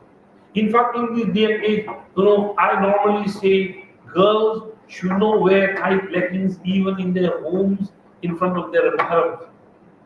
Their brothers, elder brothers, younger brothers, fathers, uncles, fitna ka zamana hai. Please don't wear any revealing libas in front of your mahrams as well. I read somewhere one hadith that once Sayyidina Umar ibn Khattab radiyallahu anhu was sitting outside. So someone said, Hazrat, why are you sitting outside? And he said, my daughter Hafsa is here and my wife is not in the house. So I'm sitting outside until my wife arrives. इतना सफाई का जमाना, तकवा वाला जमाना, हजरत उमर जैसा आदमी, और वो कह रहे हैं कि my daughter is here, she is inside, my wife is not here, I'm waiting till my wife comes and I'll go inside. You see how much ihtiyat, taqwa of this. We've lost that taqwa today. So, girls, ladies who are listening, please avoid these leggings. If you got some leggings, कहीं किसी काटो dustbin में फेंको, शलवार कमीज पहनो, जुब्बा पहनो, cover your body properly. Don't reveal the shape of your body to strangers, and not even in namaz. Pray, wear proper libas. You standing in front of Allah को मजाक है भाई, नमाज है, अल्लाह के सामने खड़े हैं और ऐसे कैजुअल कैसे खड़े हो जाते हैं? You should wear proper libas when you're standing in front of Allah. Hazrat Abdullah ibn Umar radiyallahu anhu bought one expensive jubba which was worth 1,000 dinars or 1,000 dirhams it was. And he used to only wait it for namaz. He said, when I want to stand in front of Allah, I want to do good. I want to beautify myself when I'm presentable to Allah subhanahu wa ta'ala. So how can you present yourself to Allah in clothing in which you wouldn't present yourself to someone in an interview in the office? Right? To be presentable, look nice when you're standing in front of Allah subhanahu wa ta'ala. So this masla should be really kept in mind that, cover your body properly. Females must cover the ankles with the dress and proper libas should be worn. Muslim male should always refrain from lowering one's garment beyond the ankles, whether in salah or out of salah. Pajamas, lungi or jubas. Number 3, wear white clothes. White clothes, Huzur has encouraged them. He liked white clothes. A person can wear clothes of different colors, but according to the sunnah for males, white color is preferable. Huzur said, إِلْبَسُوا الْبَيَاضَ مِنَ الثِّيَابِ فَإِنَّهَا أَطْيَبُ وَأَطْهَرُ وَكَفِّنُوا فِيهَا مَوْتَاهُ. They look more nice and they are more clean and pure. Because on white cloth, if there is some stain, then you will instantly notice it, you will wash it. If there's any blood or urine drop or any vomit or anything, you see it and you will wash it instantly. If it's black cloth, dark color, you won't even notice it and might be, the najasat will stay there. So this is why he said, أطهر. That white cloth is more part and clean and pure. In one hadith, the Prophet ﷺ says, wear white clothes, verily it is clean and pure, and one should shroud your death in it. To wear clean and new clothes on Friday. Not to wear clothes for showing off. Showing off designer wear, or designer wear होते हैं ना, क्या बोलते हैं, तो नाम भी नहीं पता हैं, बोलो नाइकी है, गैप है, कैल्विन क्लाइन है, पता नहीं और क्या क्या है, ये सब है, गड़बड़. Don't wear clothes for showing off, right? Not only clothes, shoes, trainers, right? Tracksuit, bottom, top, these clothes, don't wear it just for showing off. Sometimes people don't have money and they take loan to buy expensive clothing. Why do that? Be simple. As the Roman said, "Tamadanu, bakhshawshinu." Be like Mu'adh ibn Adnan or Khurdire. Be simple, simplicity. Hold on to simplicity. The Holy Prophet ﷺ wearing clothes that have pictures of animal objects. नमाज में तो specially नहीं पढ़ना चाहिए, नमाज नहीं होगी वरना मकरूह हो जाएगी, शरीर मकरूह होगी. The Prophet ﷺ prohibited adopting the styles exclusively to the non-Muslims in the clothing. In one hadith in Muslim said, إنما هذه لباس من لا خلاق له في الآخرة. Another place he said, إنما هذا من زي المشركين. This is the style of the mushrikeen. فلا تلبسها, don't wear it. So avoid the special styles of the disbelieving people. Men should not imitate the clothing of women, and the women should not imitate the clothing of men. Tashabbuh bil-rijal, tashabbuh bil-nisa should be prohibited, should be avoided. It is prohibited for the men to wear clothing of silk and gold, but it is permissible for females. Silk is not allowed for men, it's allowed for women. The Prophet ﷺ wore clothes that had buttons and had a collar. Commence wearing the clothing on the right side, therefore, when wearing the clothes, the Prophet ﷺ would wear the right sleeve before the left. This is a sunnah procedure for wearing garments and shoes. The right leg should be worn first. Similarly, when removing any garment, the left side should be removed before the right. We explained this in the morning. The Prophet ﷺ used to wear a white hat and white turban at home and a black turban on a journey. White hat, white cap. Abu Shaykh has narrated, كانت لرسول الله صلى الله عليه وسلم ثلاث قلانس. He had 3 dopis. أبيض وأسود وآخر ذو الآذان يلبسها في الحرب. One was white, one was black, and another had 2 flaps. And he would wear that in battlefields. The flaps would cover the ears, and then he would wear the helmet on top. So it was his normal habit to wear a cap. So cover your head with something that is sunnah. There's 3 sunnahs with head. Number 1 is topi, and number 2 is imama, and number 3 is this rumal, this shimar. So when you cover yourself like this, then you cover in 3 sunnahs. You got your topi, your imama, and your shimar. So it's 3 sunnahs with regards to covering the head. And Nabi Pak sallallahu alaihi wasallam would normally cover his head. And this rumal is called al-qina', taqannu', mutaqanni'an. He used to normally stay mutaqanni' because this also protects from the cold and from the heat stroke, sunstroke. You don't get sunstroke on your neck if you're covering with this.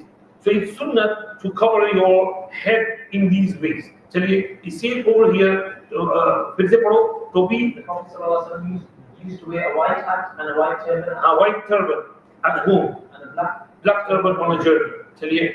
He used to wear some black turban in Jummah as well, in khutbah as well. In Shama'il al-Tirmidhi, there are many riwayat, I think there's 5 or 7 riwayat, where Sahabi says, I saw Prophet ﷺ on the minbar giving khutbah with black turban, he was looking really beautiful. So a black turban he used to wear at home as well. The distinction between us and the non-believers is the wearing of turbans on the hat. Upon the hat, because the disbelievers wear turban without hat, without topi, and we wear topi and then turban on it. Like many Sikhs wear turban, but they don't wear any topi underneath it, right? They just tie the turban on their heads. So in those days, mushrikeen used to wear it as well, but Huzur said there's a slight difference between us and them, right? And that is we wear topi and then imama on top. Trousers and lungi should be tied slightly below the navel in such a manner that it would seem as if it was on the navel. हाँ, चलिए. Meaning the navel, वो नीचे नहीं जाना चाहिए, बहुत नीचे नहीं, मतलब सदर खुल जाएगा, नमाज का मसला होगा. Wear trousers as it is more effective in concealing the sadr. हाँ. Prophet encouraged women to wear trousers, use salwar, whether they jilbab or they leave their homes. ये अभी मैंने बताया ना, वहाँ गया रिकॉर्ड तो उसमें बोलता है, तो ये wear trousers, salwar under their jilbab when they leave their homes, and tight clothing नहीं होना चाहिए. ठीक. The sunnah clothing of a woman is. और इसमें ये भी है कि बगैर सलवार के ऐसे ही जुब्बा पहन के निकल जाएं तो भी अच्छा नहीं है. नीचे कुछ होना चाहिए, पजामा, सलवार कुछ होना चाहिए. चलिए. The sunnah clothing of a woman is it should be thick. Thick. It should not be transparent. Not be transparent. जैसे वो नेट होती है, हमारे कर्टन की होती है, तो ऐसे कपड़ा और स्किन नजर आ रही है, पूरा जिस्म नजर आ रहा है. नहीं, ऐसा नहीं होना चाहिए. Wrong. It should be loose and not tight. So the loose and not tight fitting. Should not resemble. Like leggings are tight fitting. Should not resemble male clothing. हाँ, पर्दाना नहीं होना चाहिए, सनाना होना चाहिए. It should not resemble the exclusive clothing of a non-Muslim. Non-Muslim उनकी copycat नहीं बनना चाहिए. आप तो सब कॉपी कर रहे हैं. कॉपी को कुछ समझते ही नहीं है. तशब्बुह हो रहा है. अल्लाह की बात करे. अल्लाह उनकी बात करे. चलिए. Putting on clothing, the following dua should be read. Alhamdulillah. Grooming, I think new clothing का होगा शायद. चलो ऐसे. चलो आगे और दुआ भी लिखी है. Besides this dua, his past and present sins will be forgiven. हाँ. When putting on new clothing, the following dua should be read. Alhamdulillah, the Riksani Along with this, if you give your old clothes in sadaqah to someone, then as long as that person wears it, you will be in the kanafillah, rahmatillah, satrullah. Allah will cover your faults, Allah will shower His rahmah upon you as long as that person is wearing your old cloth. So ladies, if you buy a new jubba and you have an old one, you give your old one in sadaqah to some poor person who wears it. As long as that person wears it, you will be in the mercy of Allah. And also, your wardrobe will be overflowing with excess. Jubba, you will have more space. So when you buy new, you give the old one out, then there will be enough space in your house. So before removing clothing at the time of sleep or changing, etc., the following dua should be read. Bismillah. When observing someone wearing clothes, this is Ibn Sunni, narrated by Ibn Sunni. In verse Jadidan wa Aish Hamidan wa Shahidan. हाँ. Here the riwayat में है, हुजूर ने ये दुआ दी. They gave some new cloth to someone and gave him this dua. May you wear new clothing. May you live a happy, praiseworthy life, and may you die as a shaheed. The Prophet ﷺ struck leather sandals. Sandals, slippers, they had straps on them, double straps, to make it strong and firm. The Prophet ﷺ wore leather socks both at home and when on the journey. At home, meaning during winter when it was very cold. Medina Sharif's Tandak is very cold, Medina Sharif is very chilly. So he used to wear leather socks and he used to do masah on them. The Prophet ﷺ prohibited walking with one shoe only. When some people will say कि ये foolish आदमी है यार, बेवकूफ आदमी है, जूता पहन के चल रहा है, इसलिए फरमाया एक जूते में चलो. Either wear both shoes or take both off. If one slipper's or sandal's strap was broken, then take the other one off as well, right? And go to a shop, repair, and then wear them both. चलिए When wearing shoes or clothing, one should begin with the right and when removing them, begin with the left. Whenever the Prophet ﷺ lifted his shoes, he did so with his index finger and thumb of his left hand. चलिए Sunnahs regarding the hair. Sayyidina Anas radiallahu anhu reports that the Prophet ﷺ's hair was between the ears and the shoulders. हाँ he had long hair zulfa bar चलिए According to the hadith, three terms are used describing the length of the Prophet ﷺ's hair. A. Wafra, which refers to the hair that extends to the earlobe.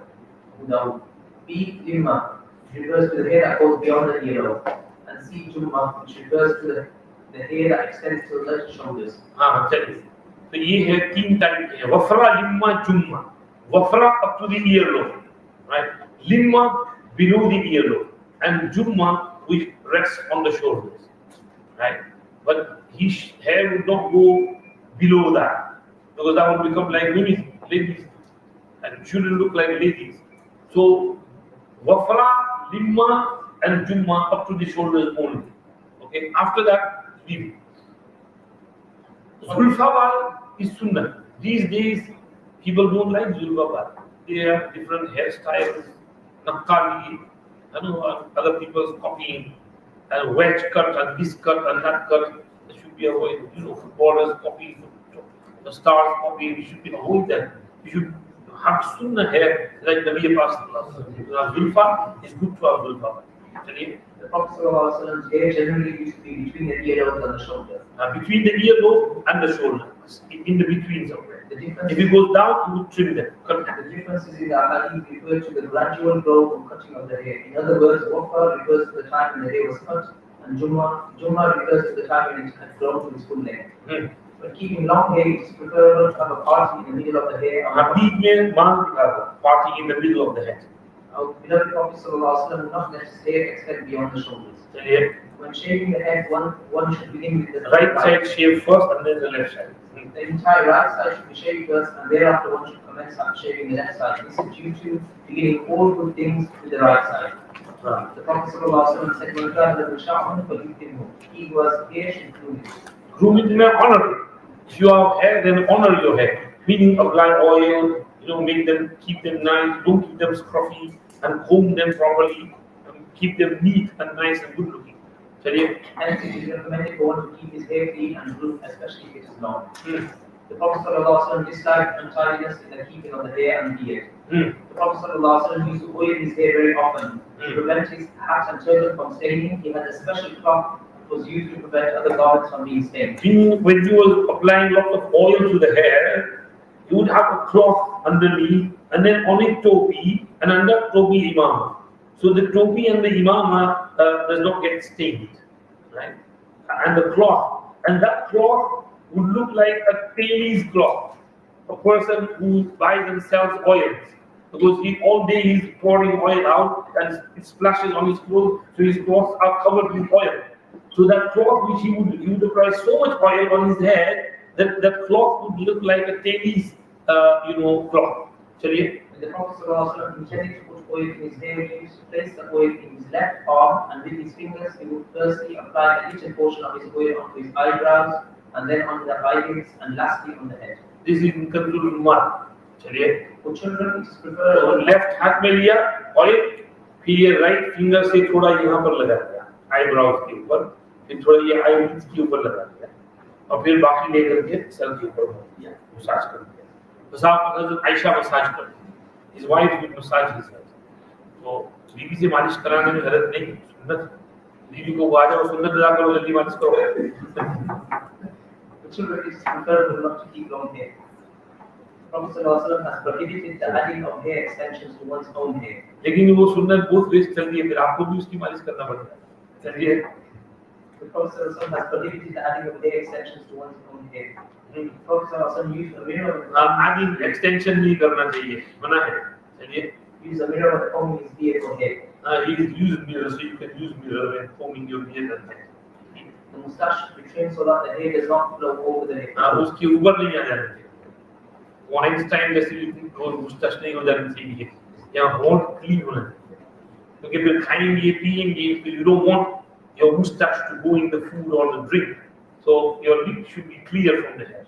चलिए. It's preferable to trim the moustache to such an extent that the skin beneath the hair is visible. हाँ अंदर नीचे इसको ऐसा काट लिया कि अंदर चमड़ी नजर आके ये प्रेफर हो चलिए When applying oil to the beard, our Prophet sallallahu alaihi wasallam used to begin with the baby ear. Baby ये दाढ़ी बच्चा तो क्या बोलते हैं दाढ़ी बच्चे को तो कोई नाम है तो बेबी बियर्ड लिखा है कुछ और नाम होगा इसका बेबी बियर्ड नहीं है चलिए I.e. the hair between the lower lip and the chin. ये इसको पहले दाढ़ी लगा देते फिर दाढ़ी में केस लगा जी To trim the beard beyond one fist, it becomes long. हाँ ये तो वेरी लॉन्ग बिल्कुल नाक के नीचे चली जाए तो फिर उसको ये छोड़ो जाने वो काट उसको इतनी लंबी नहीं लगनी चलिए एक मुश्त है नहीं ये एक मुश्त होगी ये मुश्त जो है यहाँ one fist your fist should be touching your chin and then this excess hair can take it लेकिन इतना बड़ा नहीं इसलिए हम not taking it maybe हजूर में गए तो उसको थोड़ा सा ले लेंगे सुनता है जी Permissible to dye the white hair with henna. हाँ सफेद बाल को मेहंदी लगा सकता है लगाना नहीं चाहिए सुन्नत जी It is prohibited to use black dye on the hair, whether of the beard. black color में लगा because an old man put black color so he's trying to look young and hide his age झूठ बोल रहे हो या हम दिखने के लिए ऐसा कर रहे हो ऐसा नहीं करना चाहिए should look your age act your age this is why other colors are allowed dark brown hair dark red hair that's okay but black color नहीं use करना जी Women must not cut their hair off and above their shoulders. हाँ Treating split ends by slightly trimming them is permissible. Permission The चलिए hair must be of an equal length all over the head. हाँ वो veg cut नहीं करनी चाहिए लोग veg cut करते हैं ना पूरा आधा शेप और बीच में है बाद बच्चे कम टू मकतब विद टोपी so we think they clean shape लेकिन टोपी हटा दे और के बाद निकलवानी चाहिए तो फिर ये क्या किया है तो कहना पड़ता है विदाउट पूरा सर तक गया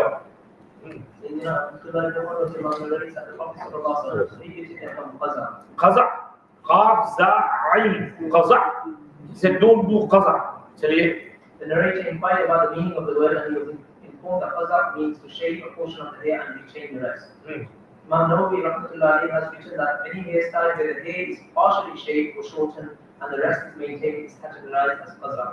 This is fashionable among the youth and it is clearly prohibited.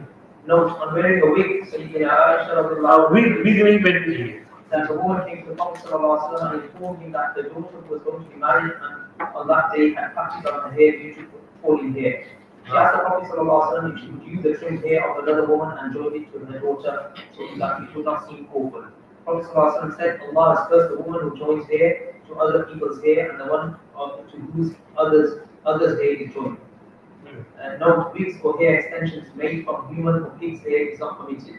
However, animal hair other than pig or synthetic fiber is permissible. चलो तो मुझे भी नींद आने लगी है क्या करें हाँ इतने मुझे लगता है थोड़ा सा पढ़ लो यार उनका पूरा करना मुश्किल हो जाए चाय बन गई ठंडी पड़ रही है हमारा नौशेख साहब चाय रेडी है कि अभी बनानी है तैयार है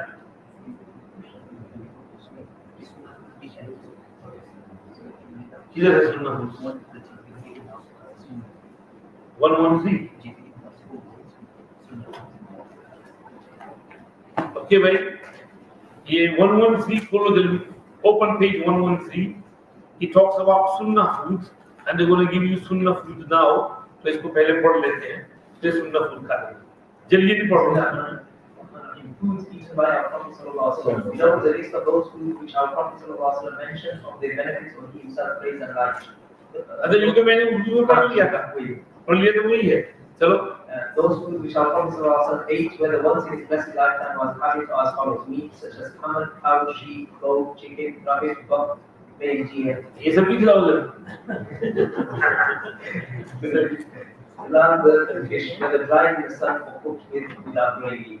Dates of all types, including rice. देखो भाई इसमें हॉट मीट नहीं है ना तो उज़्बेकिस्तान वाले ऐसे ही करते हैं barley and wheat bread, vinegar, wheat bread or roti soaked in gravy with a few pieces of meat. Olive oil, ghee and butter, and cheese, black pepper and other spices, beetroot, marrow, muskmelon and cucumber, honey, fruits such as grapes, figs, melon, and pomegranate. Pumpkin. The Prophet ﷺ said meat is the most superior of dishes in this world and the hereafter. Sayyidul Idam. And note, Ibn Qayyim Rahmatullahi writes that meat should not be consumed on a daily basis. Eating meat consecutively hardens the heart, hence the Prophet ﷺ did not eat meat continuously. रोज रोज नहीं खाना है, हम लोग रोज खाते हैं। Chicken के बगैर हमारा खाना ही नहीं होगा, और चिकन है और मटन है और बीफ है, इसके बगैर चलता नहीं। ये मेरे पेट में दुखता है, रोज रोज गोश्त नहीं खाना। चलिए, बच्चे तो वेजिटेबल लोग हाथ ही नहीं लगाते, वेजिटेबल भी खाना चाहिए। चलिए, So the Prophet ﷺ eating chicken. Aisha radiallahu anha narrates that the Prophet ﷺ loved sweet meats and honey. The Prophet ﷺ said vinegar is such a good curry. The Prophet ﷺ loved drink. Whenever the Prophet ﷺ was offered drink, he used to say, Barakat, blessings. The Prophet ﷺ has said, nothing can substitute for solids and liquids at once except milk. Sayyidina Anas radiallahu anhu relates that the Prophet ﷺ used to eat pumpkin excessively, and he used to say that it sharpens the mind and increases intelligence. Sayyidina Aisha radiallahu anha relates that pumpkin kaddu का फायदा है।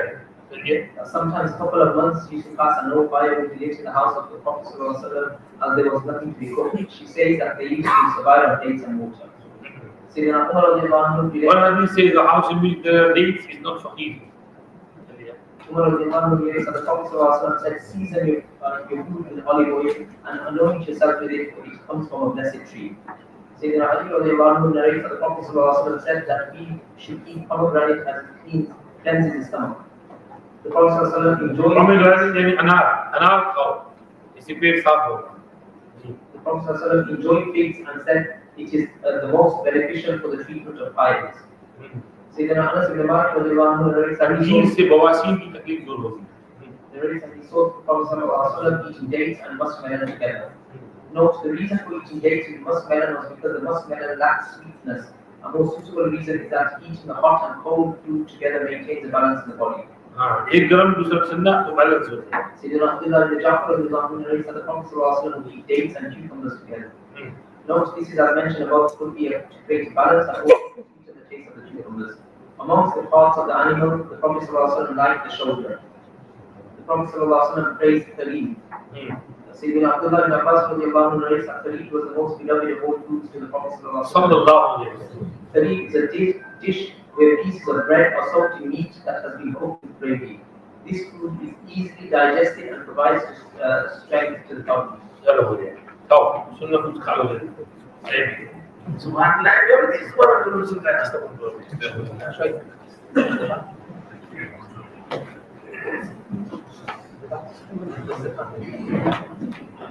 If all brothers could go towards the back, कितनी minute की break है?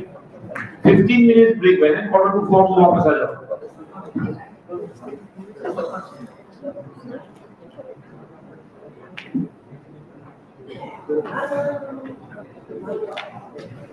go to the back, inshallah, if it's there with the sunnah of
रसूलिल करीम अम्मा बाद।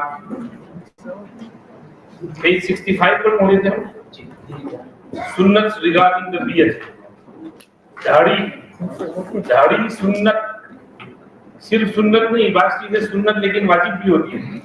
Like वितर is सुन्नत and वाजिब, सो दाढ़ी इज सुन्नत एंड वाजिब। You remember I said if Nabi Kareem sallallahu alaihi wasallam did something and never left it, it becomes wajib. That's the case of दाढ़ी। So दाढ़ी रखना वाजिब है। ओके, दाढ़ी शेव करना, उसको ट्रिम करना, इतना छोटा कर देना गोटी बन जाए, लाइन बन जाए, तो खिलाफ सुन्नत है, तर्क वाजिब को गुनाह होगा। हजरत नबी करीम सल्लल्लाहु अलैहि वसल्लम was sitting, two persons from the Persian Empire, from Kisra, two envoys came there. They had big moustache and clean shave. So when they came, Nabi Kareem sallallahu alaihi wasallam, this face, he couldn't look at them. And then he said, "Man amarakum bihadha? Who told you to do this?" And they said, "Rabbuna, our Rabb told us to do this." He used to call Kisra the Rabb. And Prophet said, "My Rabb has told me to lengthen my beard and trim my moustache." Hazrat Shaykh Zakaria Rahmatullah came here in 1981, and in the short bayan he gave in Darul Bari, last Khatam, he mentioned this hadith and he said, Prophet turned his face away, he couldn't look at them. So मेरी प्यारो, कब्र में जाकर सबसे पहले हुजूर को देख रहा है, अगर वहाँ हुजूर ने मुंह फेर लिया तो हमारा क्या होगा? When we go in the grave, we have to face Nabi Kareem sallallahu alaihi wasallam. If he turns his face away, what will happen to us? If he turns his face away, Maidan Hashar, who's going to do our shafa'at? Who's going to give us all the Kawthar water? So, we have to keep the sunnah of Nabi Kareem sallallahu alaihi wasallam. Not only sunnah, wajib, so keep proper beard. May Allah give us tawfiq. Read some sunnahs about the beard. Chaliye. Bismillahirrahmanirrahim. Sunnahs regarding the beard. Now remember, a beard is sunnah for men, not for ladies. अगर किसी औरत की बाहर दाढ़ी निकल आई तो she has to remove it. She can't keep the beard. चलिए. And दाढ़ी is sunnah in this dunya, okay, not in आखिरत. In Jannah nobody will have दाढ़ी. Ahlul Jannah jurdun muddun mukahhalun. If you want to keep दाढ़ी, keep it here. In Jannah you won't be able to keep it even if you go there. Inshallah. चलिए. Jabir radhiyallahu anhu reports that Prophet sallallahu alaihi wasallam's beard was dense and thick. The Muslim and Shabbat Tirmidhi as well. He said, "Ahfu shawari wa ahfu luha," which is an amr, and al-amr lil wujub. It is sunnah to comb the beard. Ibn Anas radhiyallahu anhu narrates that the Prophet sallallahu alaihi wasallam used to apply oil excessively to his blessed head and used to comb his beard. चलिए. Sayyidina Aisha radhiyallahu anha narrates that the Prophet sallallahu alaihi wasallam used to look into the mirror and comb his blessed beard. Sayyidina Aisha radhiyallahu anha narrates that the Prophet sallallahu alaihi wasallam also always carried the following 5 items, whether he was at home or abroad: a mirror, an antimony container, a comb, hair oil, and miswak. Subhanallah. Keep these things in safar and hazar. Number 1, आईना, mirror. छोटा सा आईना पास हो traveling में. कुहल, सुरमा, and comb to comb the hair, and hair oil, तेल sir में लगाने की, and miswak. चलिए. These items are always required. The person carries them in imitation of the sunnah will receive great reward. Of following the sunnah. The Prophet sallallahu alaihi wasallam arranged his beard by applying water. Make it not look scruffy. So put some water on and then make it straight. The Prophet sallallahu alaihi wasallam would apply musk perfume to his blessed beard and head. To rub the etiquette perfume on one's palm before applying to one's beard. वो real perfume कस्तूरी होता है, उसको रब करते हैं, you know, the thick Kasturi, solid, तो वो फिर you have to rub it on your hands and then you apply it. उसे नुकसान नहीं होता. लेकिन आजकल की जो परफ्यूम है उसमें तो सिंथेटिक और बहुत सी चीजें होती हैं, तो इसको अगर दाढ़ी पे लगा दें तो बाल सफेद हो जाते हैं, तो इसको लगाने से एहतियात करना चाहिए. लगाए, लेकिन दाढ़ी वगैरह से एहतियात करें. अगर वो कस्तूरी रियल मिल जाए तो उसको लगाएं, उसमें हरज नहीं. चलिए. Prophet sallallahu alaihi wasallam would dye his blessed beard with saffron. हाँ. And the Prophet sallallahu alaihi wasallam saffron कहाँ से गिनती है यार? मेहंदी का तर्जुमा saffron कर दिया, गलत है. Saffron तो मना है. जाफरानी रंग पसंद नहीं है. मेहंदी का रंग और जाफरानी रंग डिफरेंट है. चलिए. When the Prophet ﷺ was overcome with anxiety or grief, he would touch his beard. Anxiety or grief, he would clutch his beard like this. कभी वो फिक्र में हो, worry में हो, ऐसे beard को पकड़ कर. चलिए. To shave the baby beard is an innovation. दाढ़ी बच्चा. इसका एक नाम है लेकिन मुझे याद नहीं. चलो. तो ये दाढ़ी बच्चा इसको बार बार शेव कर देते हैं. ये नहीं करना चाहिए. Leave the spark of the beard. So baby beard refers to the hair between the lower lip and chin. See, you know, Anas radiallahu anhu narrates that a few strands of the Prophet ﷺ's baby beard was white. It is sunnah to trim the beard if it is too long. The Prophet ﷺ used to shorten the length and width of his big blessed beard. كان يأخذ من طولها وعرضها. And he normally did this in Hajj or Umrah. When he was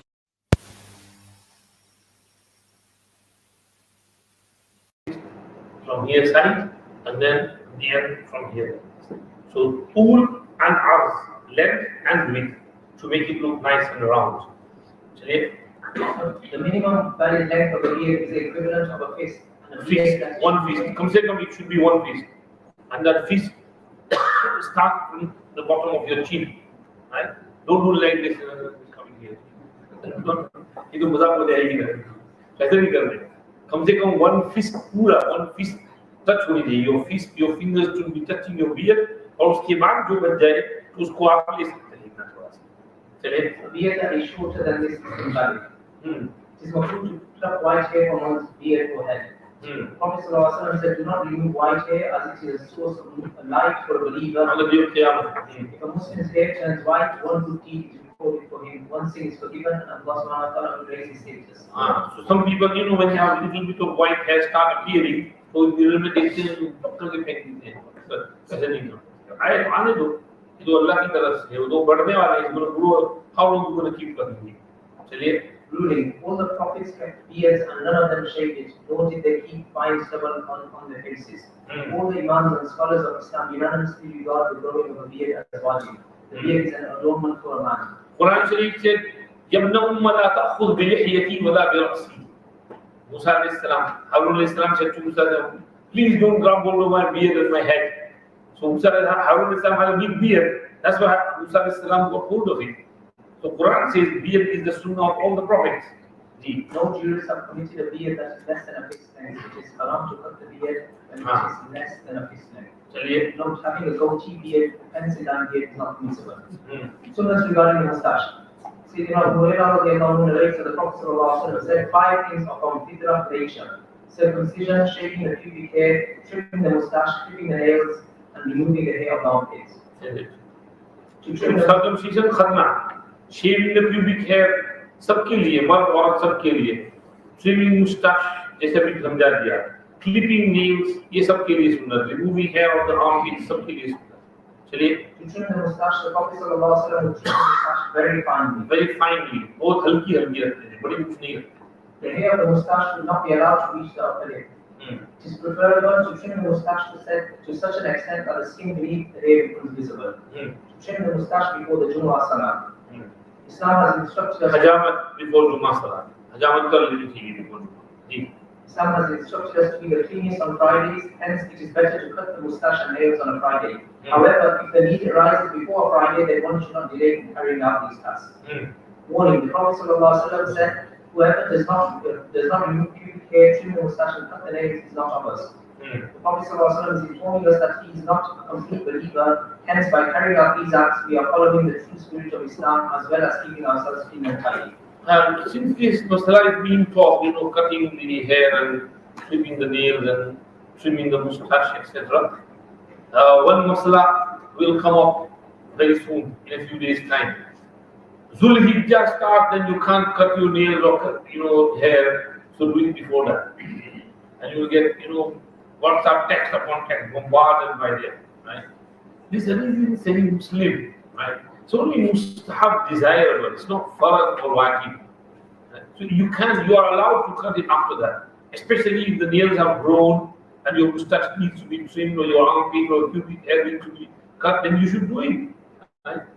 It's only desirable, it's not farad or wajib or anything. So keep that in mind and don't be bombarded by such texts and don't pass them on for others. Chaliye. Regarding the nails. The reason for that is that Hazrat Aisha said, Nabi Pak would send his hadi animal And then he would not refrain from that from which Muslim refrains. He would stay remain like a halal person, right? So it's allowed. Ji. Sunnahs regarding the nails. Fingernails. The fingernails and toenails on Friday, it is makruh, Islam to dispose the nails in a filthy place. And पेशाब पायखाने की जगह है, गंदी जगह है, वहाँ नहीं फेंकना चाहिए.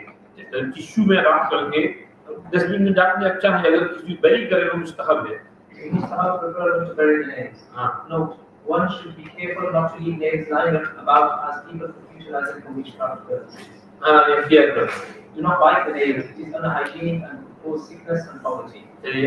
Time duration for cutting nails. Nails should be cut on a weekly basis as well as the trimming of the mustache. The Prophet ﷺ used to cut the nails on a weekly basis.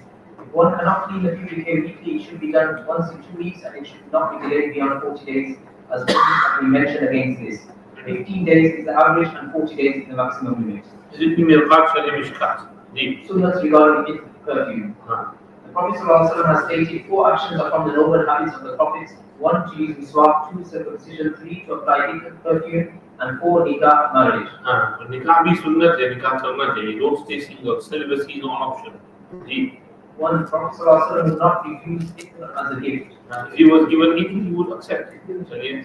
Either a shishi or either just to apply. Both cases. He would accept. Provided the itri is itri. Not badbu. If it is badbu for you, then you can refuse it. Sometimes very strong itri gives you headache or gives you migraine attack. So it's not against sunnah because you're not refusing khushbu, you're refusing badbu. It's badbu for you. Bilal Sahab, Hafizahullah, someone would attar on him, like it, just put it back. Thank you. He could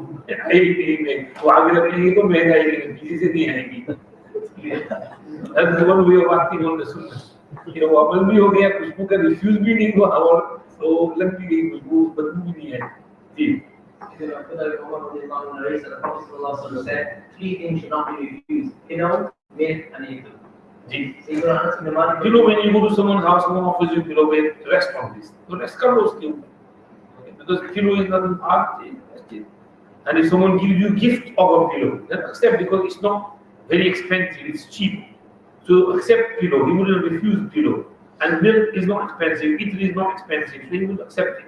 Ji. Never did I smell musk or amber or any fragrance that was sweeter than the Prophet ﷺ's natural fragrance. Sayyidina Aisha used to apply perfume to our Prophet ﷺ. Ladies should apply it to the husbands. They should try and buy a good perfume for the husbands. Because in those days, the perfume was beauty of the ladies. They used to buy perfume. And when going out, the ladies will apply it on the husbands. ये लोग ये सुनना नहीं जानते हैं? हाँ, घर में बनाती भी थी, अपने हाथ से भी खुशबू बनाती थी. They used to make it in the house for the husband, special perfumes. Ji. Hence, it is sunnah for a wife to apply perfume on her husband. She should also apply perfume on her husband's clothes. Number 4, we should apply it at the following occasions: on the day of Jumu'ah, on both days of Eid, at the time of the Tahajjud, the wudu, when wearing ihram, and at the time of reciting the Quran. At the time of teaching and learning, at the time of dhikr, when going to any gatherings, before narrating a hadith, when a husband and wife meet, when a woman takes a bath after menstruation or post days of bleeding. हाँ, तो उसमें जो कि blood वगैरह इधर उधर लगा होता है, तो उसके बाद खुशबू लगा ले तो वो ब्लड की स्मेल चली जाती है. After haze, etc. चलिए. The Prophet ﷺ loved oud, amber, and musk, and the most from all types of it. Oud, amber, and musk. The ethic for males is that which has a dominant fragrance and very little color, and for females it is that which has very little smell and no color. It is sunnah to offer طيب الرجال ما ظهر ريحه وخفي لونه وطيب النساء ما ظهر لونه وخفي ريحه.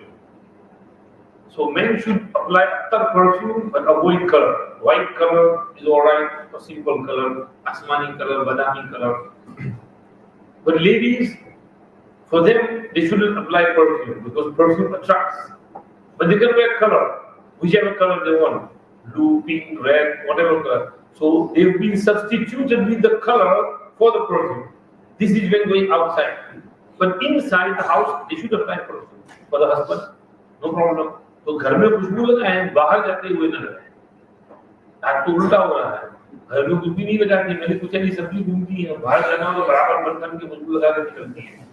तो ये नहीं होना चाहिए, उल्टा नहीं होना चाहिए। चलिए, हाँ, सुन्नत perfume gift. Sayyidina Zainab radiallahu anha narrates that the Prophet sallallahu alaihi wasallam said the best way of honoring a Muslim is by offering him perfume. It is not burdensome to accept and it has a pleasant smell. Majmul Zawari. चलिए, It's sunnah to have a perfume container. हाँ, हुजूर used to have a container in which he used to keep his perfume. Sunnah सुक्कुन, और सुक्कुन, चलिए। Sunnah regarding surma antimony. सुरमा लगाना चाहिए, हम लोग नहीं लगाते, अल्लाह को माफ करे। वरना हुजूर लगाते थे, हज़रत मौलाना इस्लाम साहब रहमतुल्लाह अलैह वो पाबंद नहीं करते, रात को सुरमा लगा के सोते। चलिए, Abdullah ibn Abbas radiallahu anhu narrates that the Holy Prophet sallallahu alaihi wasallam would apply keep surma, rice to his eyes before sleeping. It is sunnah to use surma before sleeping. It is sunnah to apply surma thrice to each eye. Thrice, you know how? So you start from the right, you put, one salari, and then you put it in the eye. Second time in the eye. That's two. And then 1, 2, 3. And then another 1, 2. So you start from the right and finish with the right, 3 in each. Chaliye. Note, ikmi is a type of surma that has special benefits. The ulama scholars are of the opinion that it is a reference to the portal of Isfahan. Now Isfahan is at the end in Iran. And there is special stones which would be crushed, ground, and then the surma would be made from there. And it was black in color, and the surma was really good. Huzur liked that. Chaliye. They have also mentioned that its usage is highly recommended in respect of people who have good eyesight. People with poor eyesight should not use it as it would cause aggravation.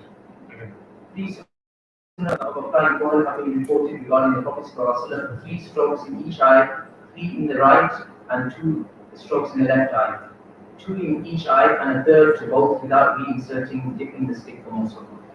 Various ways. Chaliye. Similarly, a person has a choice of applying and completing one eye first, or he could alternate the application of both eyes. It is sunnah to carry and apply cotton whilst on a journey. Sayyidina Aisha radiallahu anha narrates. ये हो गया, that's what पढ़ लो जरा। या गई, पीछे आ गई। Sunnah regarding. ये भी आ गई, हाँ चलो। Sayyidina Nimra radiallahu anha narrates the Prophet ﷺ travel and you will remain healthy. हाँ, travel. Sumu tasihhu is one riwayat. Another riwayat, safiru tasihhu. Go in safar, travel around the world, and you will remain healthy. बाहर जाते हैं, good weather, nice weather, Uzbekistan, very more 30 degrees centigrade, nice food, fresh fruit, fresh vegetables.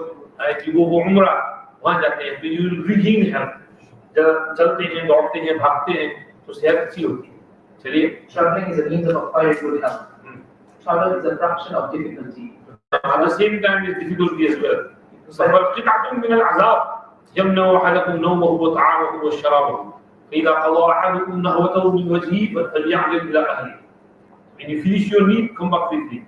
चलिए. Prevents one from one's normal routine of sleeping, eating, and drinking. Thus, when anyone has accomplished the purpose of his travel, he should hasten back to his house. To commence one's journey on a Thursday. The Nabi Karim Sallallahu Alaihi Wasallam would normally start his journey on Thursday, especially in battles. चलिए. Although the Prophet ﷺ commences journeys on other days, he does commence journeys on Thursdays. One should seek a companion before undertaking a journey. Don't travel alone. Make sure you have good company. Ali radiallahu anhu narrates that the Prophet ﷺ said, A, search for a neighbor before leaving the house. B, a travel companion before the journey. C, make adequate arrangements for your journey before departing. 5, one should carry food provisions for the journey. Toshe safar, take some toshe safar, sandwiches, drinks, badam, pista, kaju, peanuts. So it keeps you going along the way. Some fruit, apple, banana, orange, things like that. So make sure you take some provisions for the journey. You don't know what's going to happen. Sometimes flight is delayed, or sometimes some things happen. You need it. So keep some food with you all the time. Yeah. Perform two rakats of salah before setting out on a journey. Our Prophet ﷺ discouraged setting out alone on a journey. Because anything could happen. Try not to travel alone unless it's extremely necessary. There's no other way out. Our Prophet ﷺ has advised us to appoint an amir, leader, when several people are traveling together so that decisions could be easily reached after mashwara consultation. There should be an amir in the caravan, qafla. To request the one going on a journey with du'as. Especially if someone going for Hajj or Umrah, go meet them, request them, so this is also sunnah. To ask someone to make dua for you during the safar, during the journey, because Musafir's du'as are accepted. Chaliye. Sayyidina Abdullah ibn Umar radiallahu anhu narrates that when Sayyidina Umar radiallahu anhu sought permission from the Prophet sallallahu alaihi wasallam to travel for the sake of performing Umrah, the Prophet sallallahu alaihi wasallam permitted him to go and said, "Do not forget us in your righteous supplications." لا تنسنا يا أخي في دعائك. I think these were the words. Or أشركنا يا أخي في دعائك. Join us in your dua, include us in your du'as, my friend. Who's saying this? Rahmatul lil Alameen, Shafiul Muzdileen, Khatamun Nabiyyin, Sayyidul Awwalin wal Akhirin. And who is he saying to? One of his ummatis. Umar was going for Umrah from Medina to Makkah. He was alone. He was going for Umrah. So he asked permission. He said, go, Bismillah, go. Because Makkah was conquered then. But the Makkah was here. And everything had calmed down. And as Umar said, in Jahiliyyah, I made an oath, a vow, that if this thing happens for me, I will go for Umrah, but I've not been able to fulfill that vow. Shall I go and do it now? Huzu said, hey, go for the Umrah. And remember me in your du'as as well. So from there, we take everybody going for Hajj or Umrah or a journey, we say, please include me in your du'as, remember me in your du'as. It's sunnah to say this. Chaliye. Take one's wife along on a journey. चलो ये भी सुन्नत है माशाअल्लाह बहुत अच्छी सुन्नत है ये बीवी को भी साथ ले जाओ अच्छा रहेगा सुकून रहेगा जी To keep the following items on a journey. ये तो आप कहते हैं जाओ If possible, to take an assistant or help on a journey. खादिम भी साथ जा सकता हो तो ले लो अरबी लोग तो बगैर खादिम के सफर करते ही कल ट्विटर पर किसी ने रखा था अरबी कैसे ट्रैवल करते हैं तो दो बड़ी ट्रॉलियां बड़ी हैं 27 सूटकेस उसके ऊपर है चलिए ये एक फैमिली तो उसके साथ एक खादिम और 27 सूटकेसेस चलिए Once on a journey, married the reward of a martyr. हाँ Once on a journey, a person used to recite short surahs in salah. हाँ नमाज सफर में नमाज थोड़ी शॉर्ट कर देनी चाहिए इमाम हो मुख्तसर नमाज पढ़ लीजिए सफर में थका होता है इसलिए नमाज शॉर्ट करो Perform nafil optional salah while sitting on one's transport facing the direction in which one is moving. हाँ तो in suffer you can pray nafil namaz on your right in your car if you're a passenger even if you're driving you hold on to the steering wheel and you know pray salat with ishara nafil salat is allowed those who would pray on the right okay, on the camel or the horse he would be holding into the rein and he would be praying nafil namaz with ishara in the direction which is going. You don't have to face qibla as well in any direction. So it's allowed to pray in your car or on the plane or on the bus or on the train in whichever direction you pray. Which namaz? Nafil, not farad. Nafil. For example, you pray your three farad maghrib namaz on the services and then you quickly ride on the car and then you pray your sunnah and your awwabin inside the car. That's allowed. Okay. This is when you're out of the city, not inside the city. If you're traveling inside the city, then no. But outside the city, once you get out of your city, then you can pray your nafil inside. Chaliye.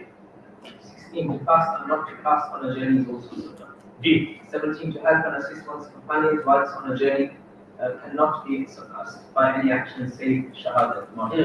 To meet and greet one's relatives and friends. Khidmat is good. Sayyidul qawmi bis safar khadimuhum. To meet and greet one's relatives and friends before departing on a journey. Because you're going on a long journey, don't know what's going to happen, death might come, so meet your relatives and friends before going. To accompany the departing traveler for a short distance and to advise. To go out and see him off. If you will go to the airport, then go to the airport to see them off. If you can't, then at least to the train station. If not, then at least to his house or to the car. This is mushaya'at, which is sunnah. As a recommendation, one must constantly engage in dhikr remembrance of Allah during the journey. Sayyidina Abdullah ibn Amr narrates that the Prophet said, if a person engages in dhikr of Allah Ta'ala during his journey, the angels travel with him during that journey, and if he engages in singing or listening to Islamic poems and lyrics, the devil remains his companion. In today's time, people would rather listen to music and songs while traveling instead of engaging in dhikr actively or passively. Thus, devils will be traveling with them instead of angels. Before setting out on a journey, one should meet one's friends and relatives who should make a dua for him in the following words: "Astaghfirullah dinaka wa amanataka wa khawatimaka." If you bid farewell to someone, you should give them this dua. I entrust Allah with your religion, your belongings, and the result of your deeds, the end of your deeds. Meaning, I put you amanat in the hands of Allah. Your deen, Because you're on a journey, you might go somewhere and something could happen, you could change your deen. So may Allah protect your deen, keep you on your deen.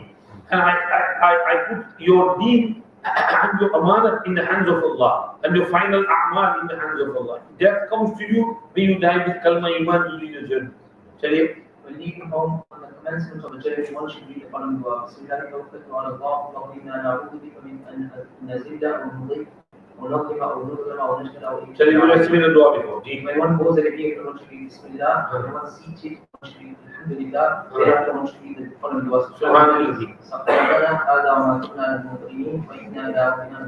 Which means purity belongs to Allah, who has subjected His conveyance for us, and we are not capable of controlling it and showing it to our sustainer. We are to return. Thereafter, one should read each of the following 3 times. Alhamdulillah, we thank Allah, wa we thank Allah, subhanahu wa ta'ala, فإنه لا يقبل الذنوب إلا أنت. And then Allahumma inna nas'aluka fi sabrina hadha ila akhirih. When traveling on boat, ship, canoe, floating object, Bismillah majliha wa mursaha inna rabbi ghafurur rahim. When one ascends or attempts to reach any height, should be Allah Akbar, Allah Akbar, Allah Akbar. Keep repeating it. When descending from a mountain or a hill, read Subhanallah, Subhanallah, Subhanallah. When one enters any village, town, settlement, read Allah barik lana fiha, Allah barik lana fiha, Allah barik lana fiha. Then read Allah warzuqna janaha wa habibna ila ilayha wa habib salihi ahliha ilayha. When returning from a journey and you reach your hometown, read Aibuna Daibuna Abiduna Lirabbiha. 28. To perform 2 rakat nafil salah when one resumes his journey after halting and ending occasion. Avoid returning home late from lengthy journey. This was in those days, because they used to travel on camel and horses, and if you return home in the middle of the night, right? Then what's going to happen? Because they wouldn't travel alone; they would travel in a caravan. So if the whole caravan enters the town or village at the middle of the night, everybody will be scared. What happened? Is that an army, someone attacking us, right? And also, the wife will feel that my husband is suspicious. He is doubting me that I might be doing something bad. That's why he's coming at night. So this is what Rasul said: don't enter the town at night. Just camp outside the town, outside the village. Stay there, and then go to sleep. In the morning, after Fajr and daybreak, then you enter the town. Or if you want to come, then come early in the evening before Maghrib at Asr time. So, but don't come in the middle of the night. This is one of the adab. But in this day and age, that's not needed, because we have WhatsApp, whatever, we can telephone, and people know that flight is arriving at so and so time, so it's allowed. Chaliye. To bring back these stones, family members when returning from a हाँ, कुछ ना कुछ हदिया तोहफा लाना चाहिए, सुन्नत है. जी. Perform 2 rakat salah in the masjid as soon as one returns from Go to the masjid first. Wudu used to go to the masjid first, then pray 2 rakat tahiyatul masjid, sit there, meet everyone, and then he would go to his house. greet and embrace each other when returning from a journey. हाँ. Invite family and friends to meet upon one's safe return from a journey. हाँ, ये भी एक सुन्नत है. एक सफर में हुजूर तशरीफ लाए तो आपने गाय ज़बह की और सबकी मेहमानी की. ये हदीस में है. चलिए. When performing salah on a journey, to call out both the adhan and the iqam. हाँ, सफर में नमाज पढ़ें तो भले कोई ना हो फिर भी अज़ान इक़ामत कह के नमाज पढ़ें. Once on the journey, not to unnecessarily omit the sunnah muqtada. हाँ, unnecessarily नहीं. Necessary तो बात और unnecessarily जैसे अभी हम यहाँ आए तो ज़ोहर की सुन्नत मुअक्कदा क्यों छोड़े? राइट? हाँ, अगर सर्विस भी हो तो छोड़ दे तो चले, समझ में आएगा. फर्ज पढ़ के जिंदगी गाड़ी में बैठ गई, प्लेन में बैठना है, एयरपोर्ट पे है तो बात और है. लेकिन अगर यहाँ मुसाफिर हैं, ठहरे हैं तो डोंट लीव सुन्नत मुअक्कदा. Otherwise you get habit of leaving सुन्नत मुअक्कदा. जी. Sunnahs regarding hospitality. Some people say सफर में सुन्नत नहीं पढ़ती. We have one of these ladies from Al Huda International in Mina, and she was stopping people from praying sunnat. She was saying to the ladies that you're not allowed to pray sunnat whilst traveling, and you are traveling, so you shouldn't pray sunnat. Are believe in Mina mein hai. Mina mein hai. Moving, right? That's when you're moving, traveling, constant on a journey. Mina mein you're going to stay there for 24 hours. You should not only be praying sunnat muakkada, you should be in the field doing tahajjud.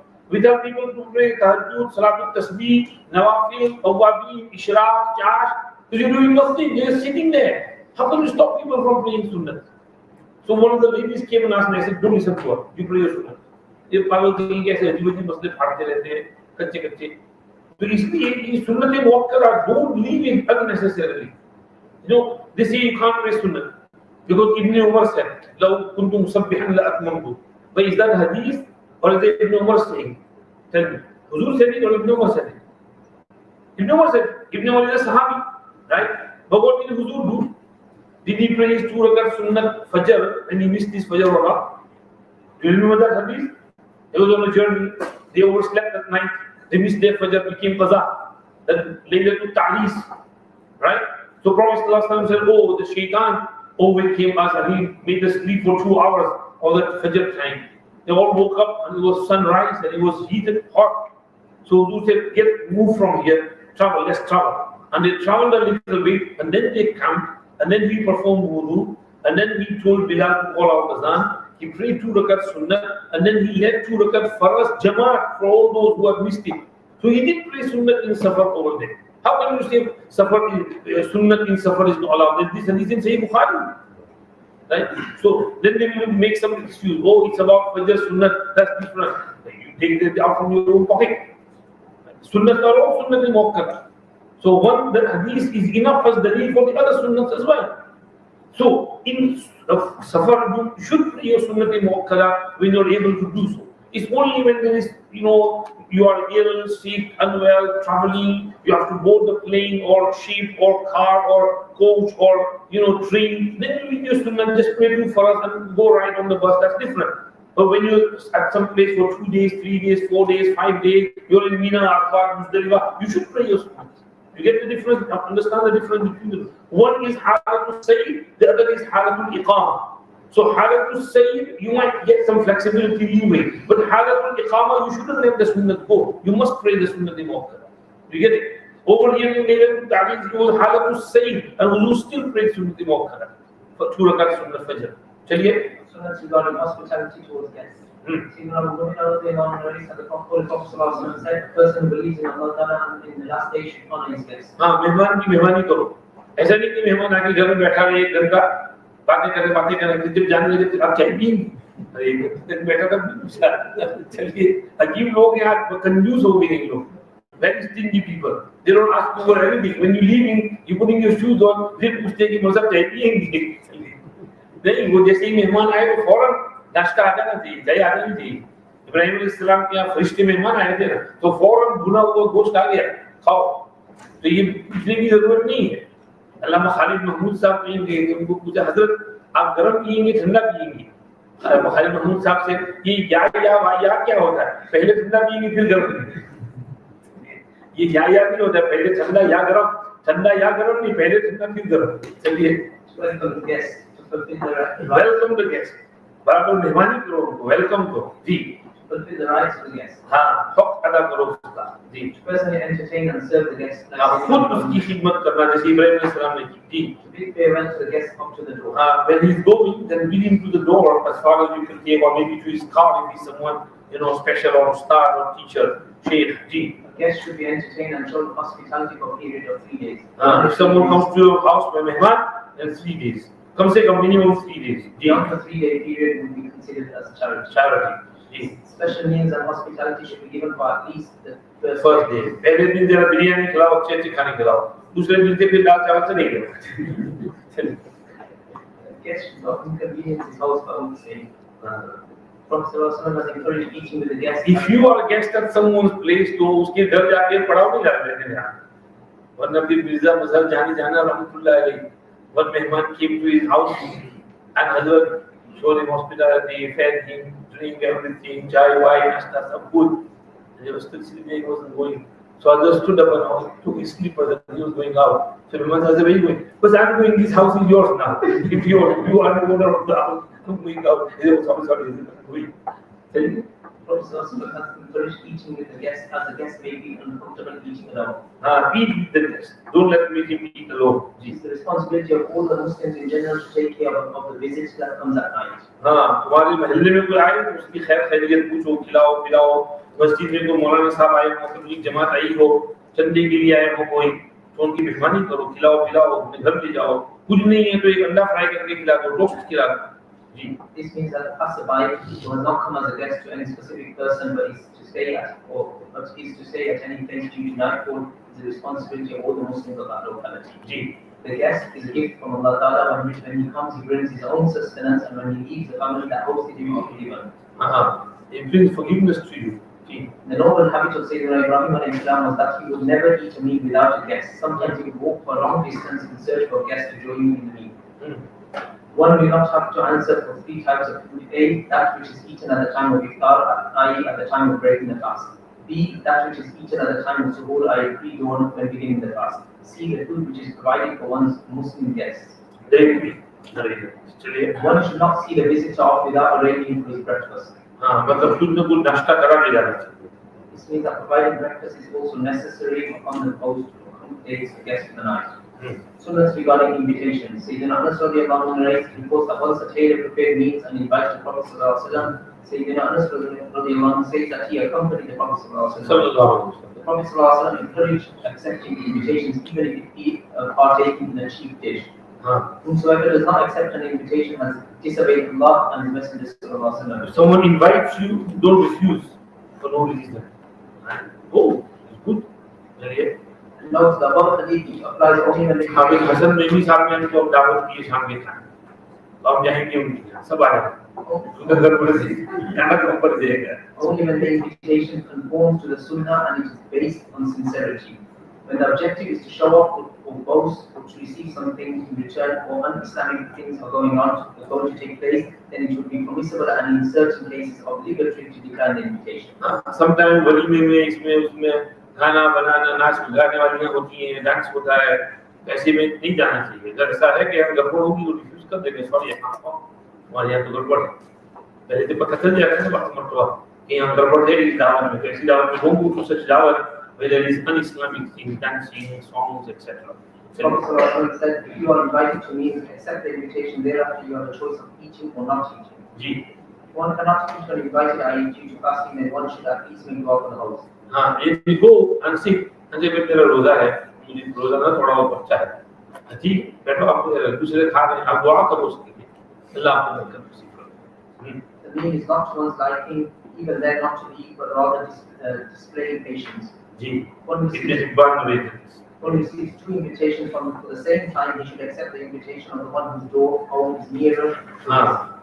दो दावत आ गई पड़ोस में से, तो जिस पड़ोसी का घर ज्यादा करीब है उसके घर जाए, उसका हक ज्यादा बनता है. Unless one came first, then you go to the first one. Prophet ﷺ has prohibited accepting the invitation of an open sinner. Open sinner यानी फासिक फागिर जो खुलम खुली गुनाह करता है. मसलन कोई जानिया है, अब जानिया आपको दावत दे दी, आप उसके घर जाएंगे तो लोग कहेंगे यार उसकी क्योंकि घर में जाता है. तो ओपन सिनर की दावत नहीं कबूल करते. सॉरी भाई, सॉरी अंकल, डिक्लाइन करो. जी. Prophet ﷺ has prohibited the eating of food of proud people. हाँ, तकब्बुर के लिए, meaning you give dawat to you to show off, right? That oh, I had 1,000 guests in my shadi, right? So it's just a show off. So the proud people who don't need any dawat, show off के dawat में. Do not attend a function unless invited. Prophet ﷺ said, तो फेरी बनने का, तो फेरी बनने की बस घुस जाते हैं. अभी आगे आप हसन के घर फेरी बनकर बता. अब रात में एक फेरी था, वो सब जगह दावत में घुस जाता था.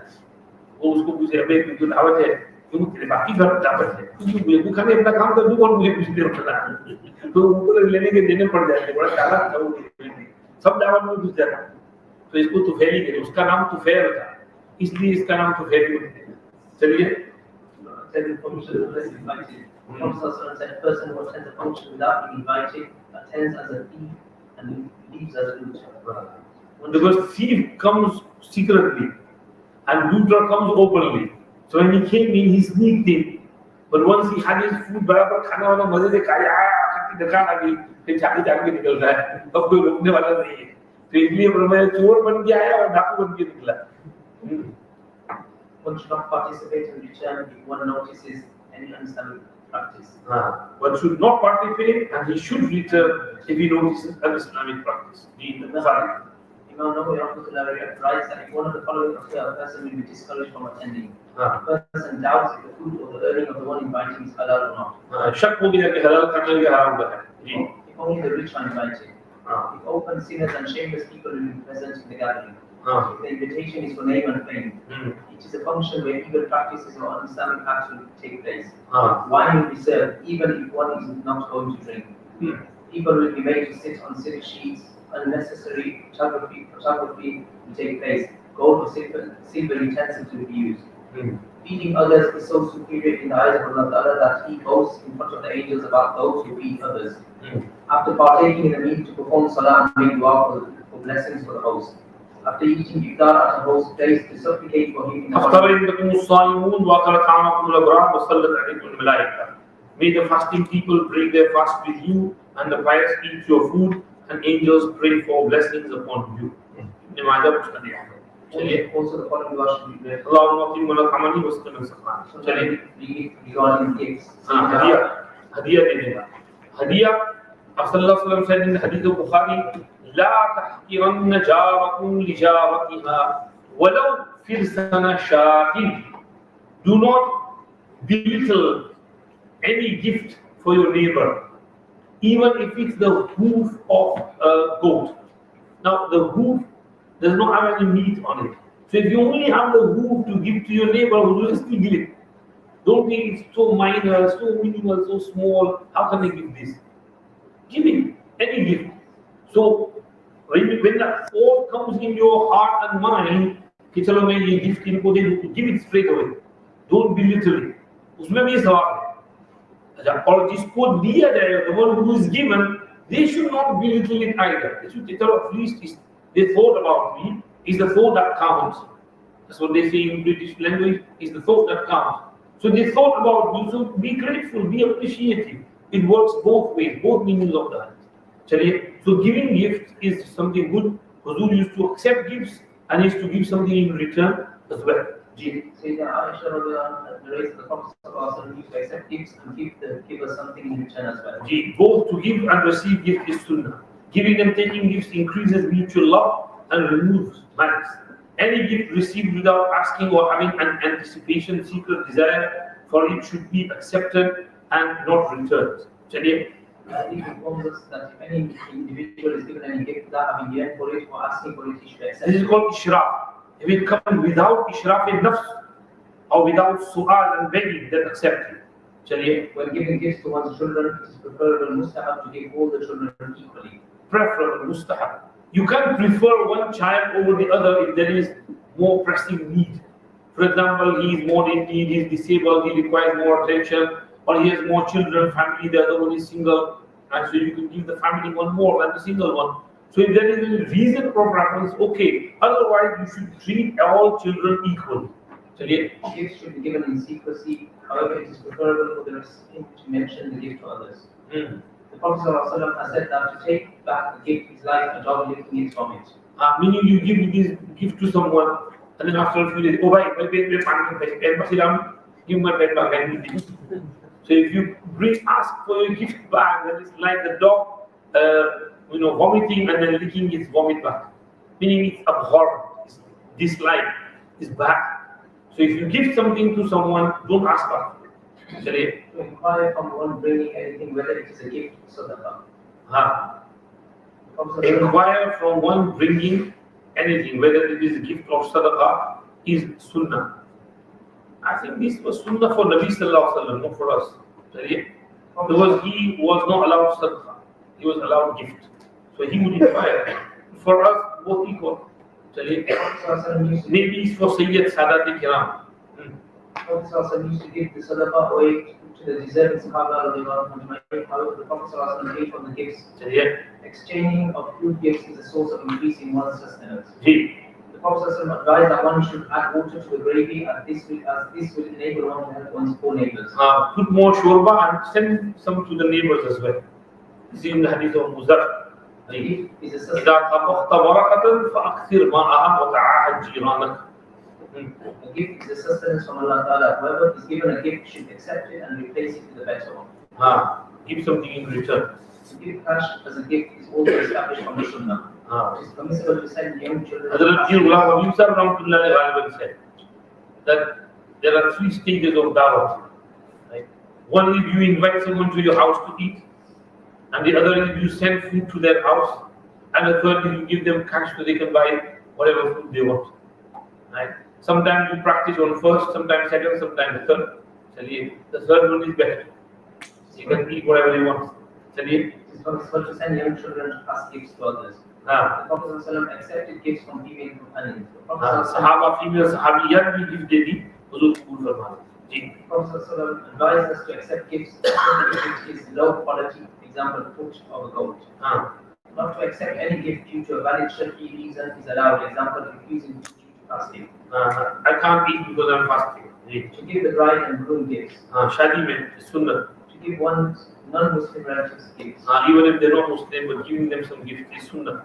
The neighbor that lives closer to one should be preferred when giving gifts. Ji. Prophet ﷺ advised not to Meaning when you have only a little bit, then give the closest one first. If you have a lot, then give everyone around you.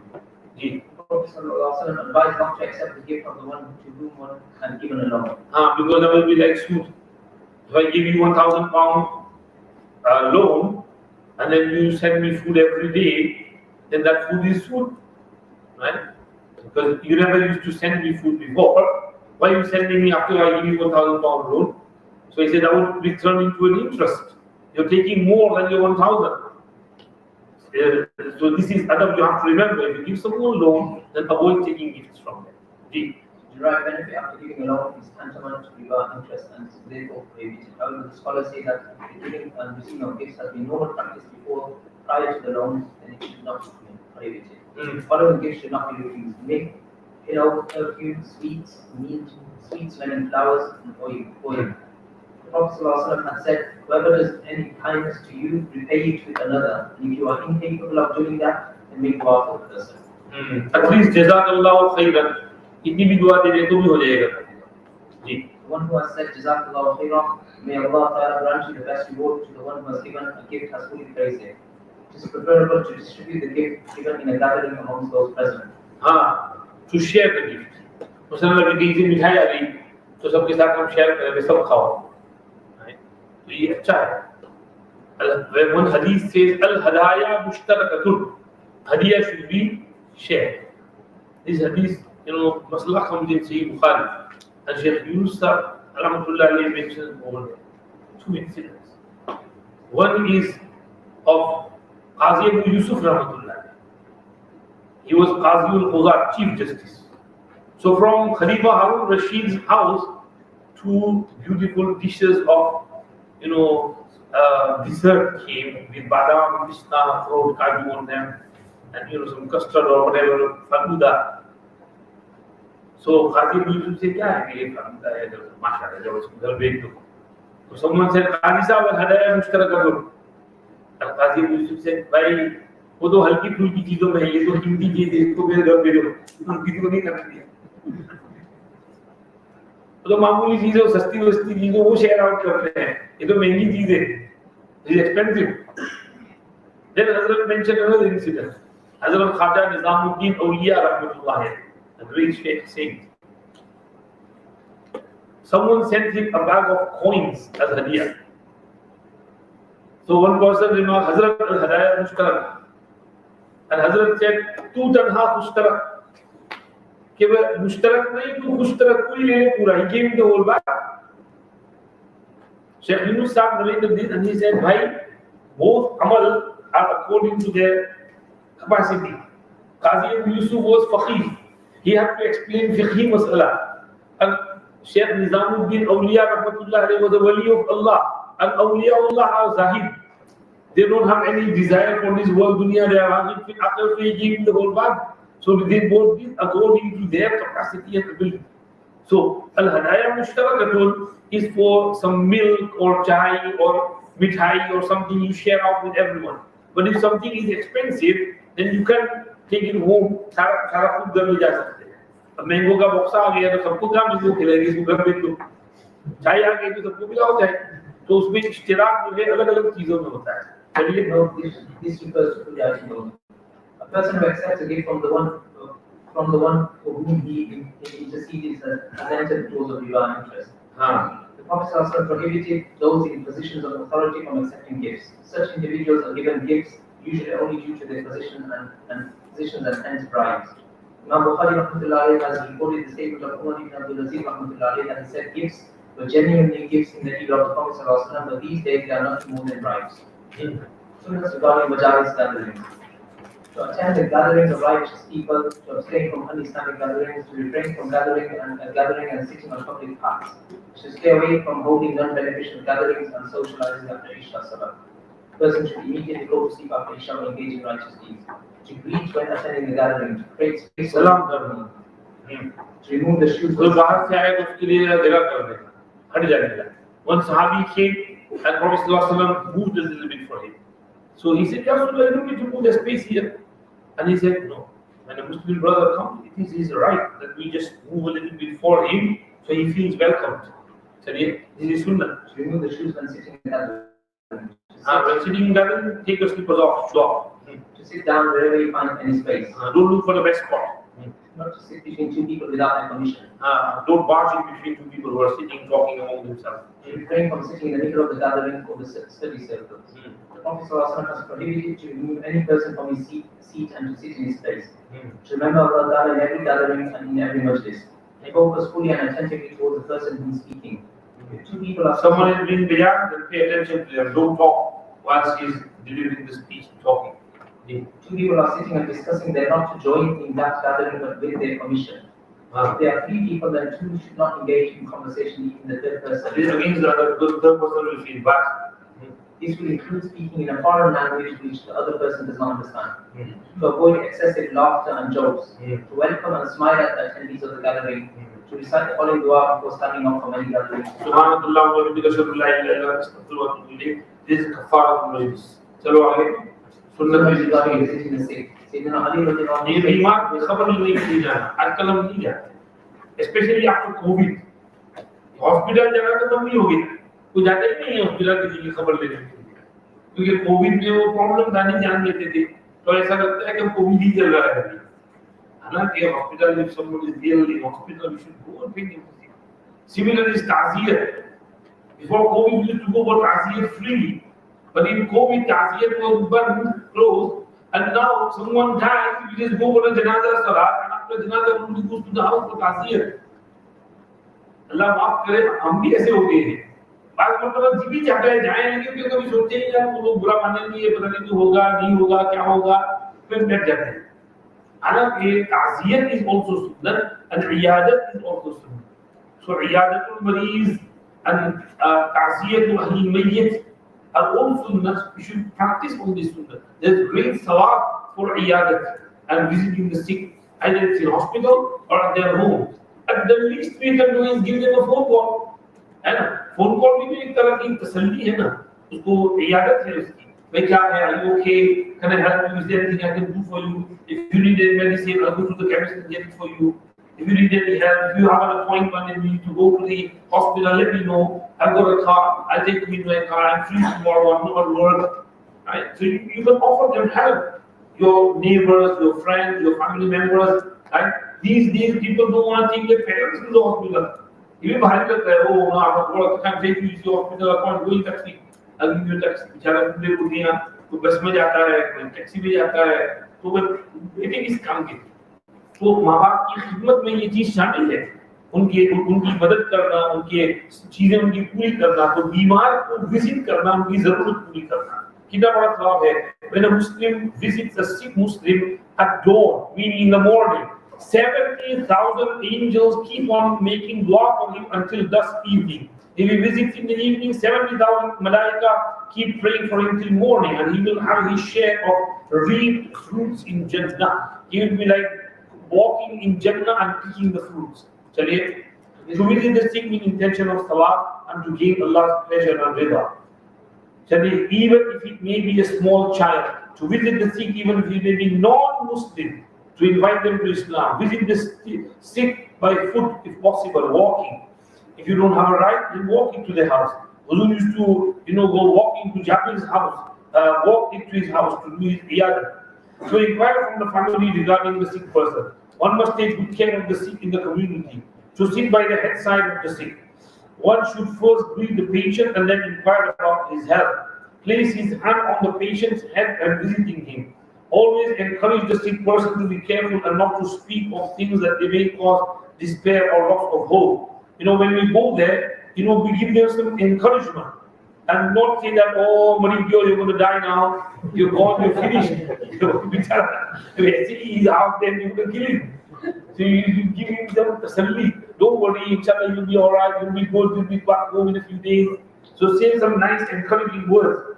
One should not visit the sick for too long, overstay, such that the sick will be inconvenienced. एक आदमी बीमार पड़ा, इतने लोग मिलने के लिए आ रहे हैं, सबके लिए पेप्सी और कोला और चाय, या बाबा मर गया, ये तो पेप्सी कोला का खर्चा बढ़ गया मेरा.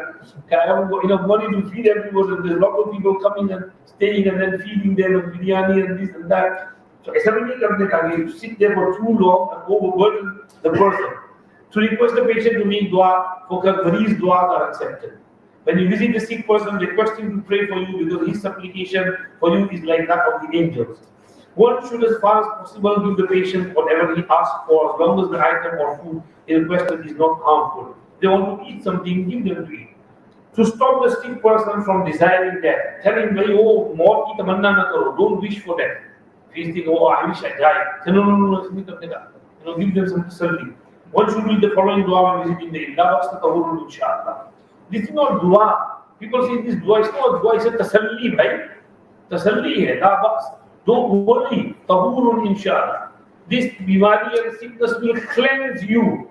Because bimari, sickness cleans your sins, washes them away, wipes them out. So your bimari will clean your sins and wash them away. This is the meaning of this. It's not dua. Right? Dua is Bismillah yarqiq, Allahu yashfiq, min kulli da'in yuqik, Bismillah yarqiq. Dua is Azhib al-Ba'sa Rabban Nas, Washfi anta shafi, La shifa illa shifa, Shifaan la yughadiru sukma. Dua is As'alullah al-Azim, Rabb al-Arsh al-Azim, an yashfiq. Read it 7 times in Tirmidhi riwayat. Mustadrak Hakim 11 times. Right? Dua is Surah Fatiha 7 times and blow on the stick 7 times.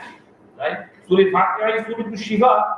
If you read Surah Shifa, blow on a person, Shifa will get inshallah. If you blow on water and give them to drink, inshallah, Allah will give Shifa with the Surah Fatiha and water. So the Shifa is in Allah's hand. So that is dua. When visiting the ill, read As'alullah al-Azim, Rabbul Arsh al-Azim, yashfiq. We mentioned this. Number 17, if you read this, when you visit a sick person, Allah will save you from that bimari. Alhamdulillah, alladhi afani min mubtala bihi wa faddalani ala kathirin mimman khalaqa tafdila. All praise is due to Allah, who saved me from that which He afflicted you and gave me excellence over most of He created. 18. When feeling pain in the body, one should place the right hand on the affected area and recite Bismillah, Bismillah, Bismillah 3 times. And then after, recite the following dua 7 times while rubbing the hand on the place of the pain. أعوذ بعزة الله وقدرته من شر ما أجد وحاذر. أعوذ بعزة الله وقدرته من شر ما أجد وحاذر. أعوذ بعزة الله وقدرته من شر ما أجد وحاذر 7 times. I seek refuge in the might and power of Allah from the evil of the pain I feel and I fear, I dread. Another dua is Allahu Rabban Nas, Azhib al-Bas, Ishfi anta shafi, La shifa illa shifa, Shifaan la yughadiru sukma. Another dua, read morning, evening, Bismillah alladhi la yadurru ma'a ismihi shay'un fil ardi wa fis samaa'i. If you read this dua, Allah will protect you. Sunnah regarding death, etiquette before death. For the dying person to have good thoughts and opinions regarding Allah. This is called husnul zanni billah. Because you are on deathbed, right? Have good thoughts about Allah. Good thoughts about Allah meaning Allah is extremely forgiving, Allah is extremely compassionate, extremely merciful. He will forgive me, He will pardon me, He will show me His mercy.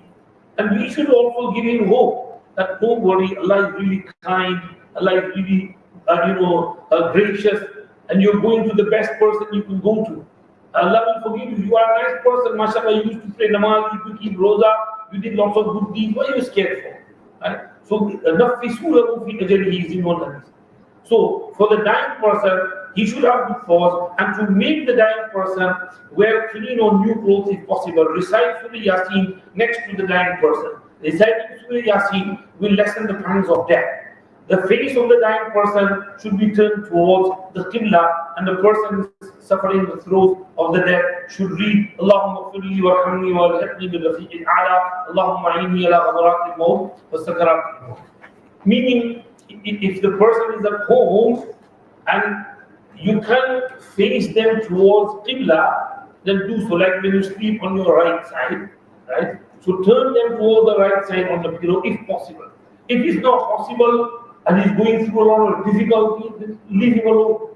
Don't try to turn it. So you start to make him face the Qibla. It's not for us. If possible, do so. If not, leave him alone. Because death is severe, terrible. Terrible. May Allah make it easy for us. Because your legs become to shake and you're terrified and you're screaming and things happen. You see someone dying, so may Allah make it easy for us. So don't do anything which would jeopardize the situation. Evaluate the situation. If you can, then okay. If you can't, then leave him as it is.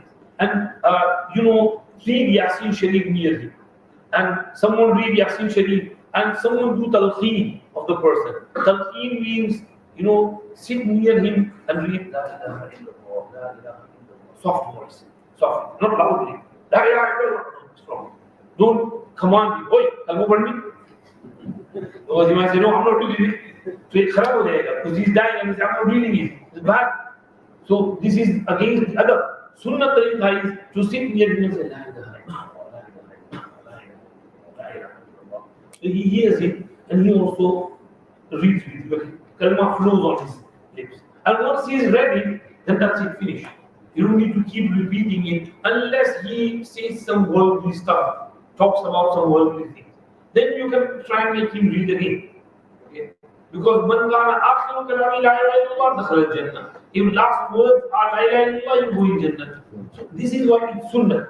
Let someone play Yasin, because man qara'a Yasin ala mayyitin khaffafa Allahu alayhi. Allah lightens the death upon the person in front of whom Yasin is recited. And read kalma softly. This is called talqeen. And the person dying should read Allahumma a'inni ala ghawarat al-maut wa sakarat al-maut. Allah help me at this moment of the agony of death. Number 5, do talqeen, meaning recall the dying person with la ilaha illallah. The people around must do talqeen until the dying person recites kalma. Talqeen thereafter is not essential, but if the dying person talks of worldly matters, then talqeen should be repeated. Etiquettes after death. The family and relatives of the deceased should read the following dua on the confirmation of death. Inna lillahi wa inna ilayhi raji'un. Allahumma jurni fi musibati wa akhlif li khairan minha. To Allah we belong, to Him is our return. Allah, repay me, reward me for what has befallen me, and compensate me with what is better. 2, to endure the tragedy and shock with sabr and patience. To submit to the decree of Allah and abstain from complaining. To close the eyes of the deceased. Okay, once he's dead, then close the eyes. Because Hadith said, in the ruh ila qubira tabi'ahu basar. When the ruh is taken out, then the eyesight is also taken out. So there is no point in keeping the eyes open because he can't see. So when he dies, close his eyes. Okay? If you leave them open, then after a while the body dries out and the eyes will remain open. They will keep staring. Then you try to close it, you won't close. Because it's dried out. So you have to close the eyes and put the hands on the side and join the feet together and tie both toes. And if you have a piece of cloth, then tie the jaw from head to toe. So his mouth doesn't remain open like that. So tie it a little bit so his face is proper. When doing ghusl, then there's no abnormalities. So these are the things to do. To mention, to close the eyes of the deceased, to mention good things of the deceased. Meaning, don't talk bad about the person, and talk good about the person in his presence. To mention the good qualities and points of the deceased. To send food to the deceased house. Okay, mayyit ke ghar khana bhejna, ye sunnat hai. Bhai unke ghar musibat aayi hai, बेचारे कहाँ से पकाएंगे? हम पका कर दे देते हैं. तो मय्यत के घर खाना पका कर भेजना सुन्नत है. आजकल तो क्या करते हैं, सारा ढाबा बोलते हैं मय्यत के घर पर, और बेचारे मय्यत वालों को सबको खिलाना पड़ता है. 100-200 आदमी मय्यत वाले के घर, and they have to arrange all the food for all the guests and mehmans. So that should not be the case. We should cook food and send to the mayyit's house. That is the sunnah. When Ja'far Tayyar became shaheed, Huzur said, "Isna'u li'ali Ja'far ta'ama, fa innahu qad atahum ma yushghiluhum." Make food and send to Ja'far's house because they are busy in the morning. So help them. So this is the sunnah. To send food to the deceased house. To shed tears without wailing, complaining is permissible and only natural. If you cry, there's no harm in you crying, right? What's wrong is screaming, complaining and whining and tearing the clothes and beating yourself up and tearing the hair. This is lamenting. No harm, matam. That is wrong. But if you're still crying, Prophet says, no problem. Let the tears out because he gets the grief out of the heart, right? So it comes out with the tears. So tears is no problem. Prophet also cried upon the death of one of his relatives. It is permissible to kiss the deceased when whether on the face or the forehead. So once he is dead, you can kiss on the forehead or on the face. Sunnah regarding ghusl and shrouding. To wash the dead body at odd number of times, preferably 3 times. When you give him ghusl, wash the body at least 3 times. To commence with wudu for the deceased. To start from the right hand side. Not to expose any of the faults or sins of the deceased. No, if the deceased was an open sin and exposure would be a lesson for the general public, then it would be permissible. But be careful. It's only for kuffar and real fujjar, not for everyone. 5. To use sidr and fragrant leaf or camphor fragrance during the ghusl. To use white clothes for shrouding the deceased and the kafan. Male deceased should be shrouded in 3 clothes and women in 5 clothes. Sunnah regarding janazah. To hasten with the janazah. Take it quickly to the qabristan. Walk behind the janazah. Walk with the coffin if possible towards the graveyard. For men only to lift the janazah coffin. Not to sit until janazah has been put down. To briefly address the audience at funeral prayer. For the imam to stand in parallel to the chest of the deceased. To arrange odd number of rows in funeral prayers. To make sincere dua for the deceased. Sunnah regarding burial. To attend janazah and burial is sunnah. To avoid burial in the night is also sunnah. Okay, in daylight there will be more people, so wait till the morning and bury in the morning. To commence filling the grave from the head side and then the feet side. To throw 3 handfuls of earth in the grave. To recite the following dua: Minha khalaqnakum wa fiha nu'idukum wa minha nukhrijukum taratan ukhra. Bismillah wa fi sabilillah wa ala millati rasulillah. To 3 times handful, right? And if no handful, take spade, and 3 spades is like 3 handfuls, right? And sometimes if everybody comes to 3 handfuls, it takes a long time, and it's winter, it's raining, it's snow, right? So just do it quickly as possible, right? If most people who are around the cover, they do the sunnah, it's okay, right? But try and put some soil in the grave. These days, many youngsters, they don't take part in, putting the soil on the mayyit. And they just stand there and watch. Even family members, the other people have to throw the soil, right? If you tell them, well, you can't do that. Hatta jaman hai, dalda nahi, dalda ki hai, tere baap ki cover hai, tere maa ki hai, tere bhai ki hai, tere chacha ki hai, dalda nahi na to. Lekin usko sawab nahi samajhte. It's sawab rewarding to put soil on the cover. So cover par mitti dalo aur ye dua padho 3 baar. Number 5, to sprinkle water over the grave after the burial, right? किसी ने मुझको पूछा था कि पानी डालना ये क्या है? लोग पानी डालते हैं, तो पानी डालता है, सुन्नत है। क्यों? बहुत सी मरतबा डस्ट बहुत उड़ता है, धूल उड़ती है, तो वो धूल को सेटल करने के लिए थोड़ा पानी छांट देते हैं, छिड़क देते हैं, तो वो धूल सेट हो जाती है। तो कब्र जो है फिर वो इधर-उधर मिट्टी फैलती नहीं रहती है, तो इसलिए पानी डालना चाहिए।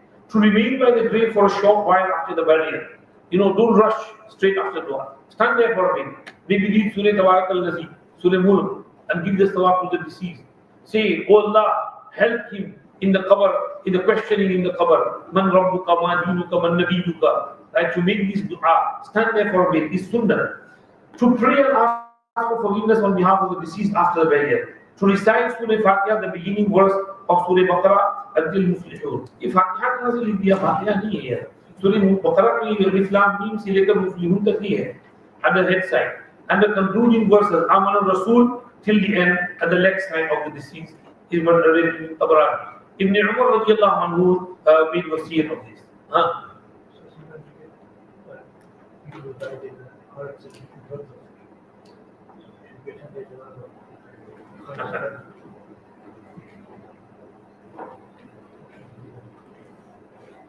अब ये कोई बेचारा ड्रग में, इसमें उसमें, कार एक्सीडेंट में, हादसे में मर गया हो तो उसके जनाजे में जाना चाहिए कि नहीं जाना चाहिए, ये सवाल है।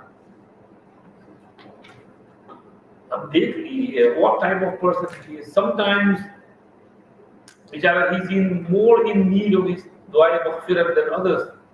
You should attend it. But other times, maybe he had no regard for the deen, he had lost his deen, he had lost his iman was in question. And your attending there might encourage others. Then in such cases, you should avoid. So you have to evaluate every case differently. Or kaisa situation uske hisab se. Because there is one mas'ala which comes, you might have read in Sahih Muslim. Suicide. If a person commits suicide, should we pray his janazah or not? Imam Malik Rahmatullah said, no, don't pray his janazah. Just bury him without janazah. Malik said, restrict. Why did he commit suicide? No. But the other fuqaha said, no, pray his janazah. He needs to rise.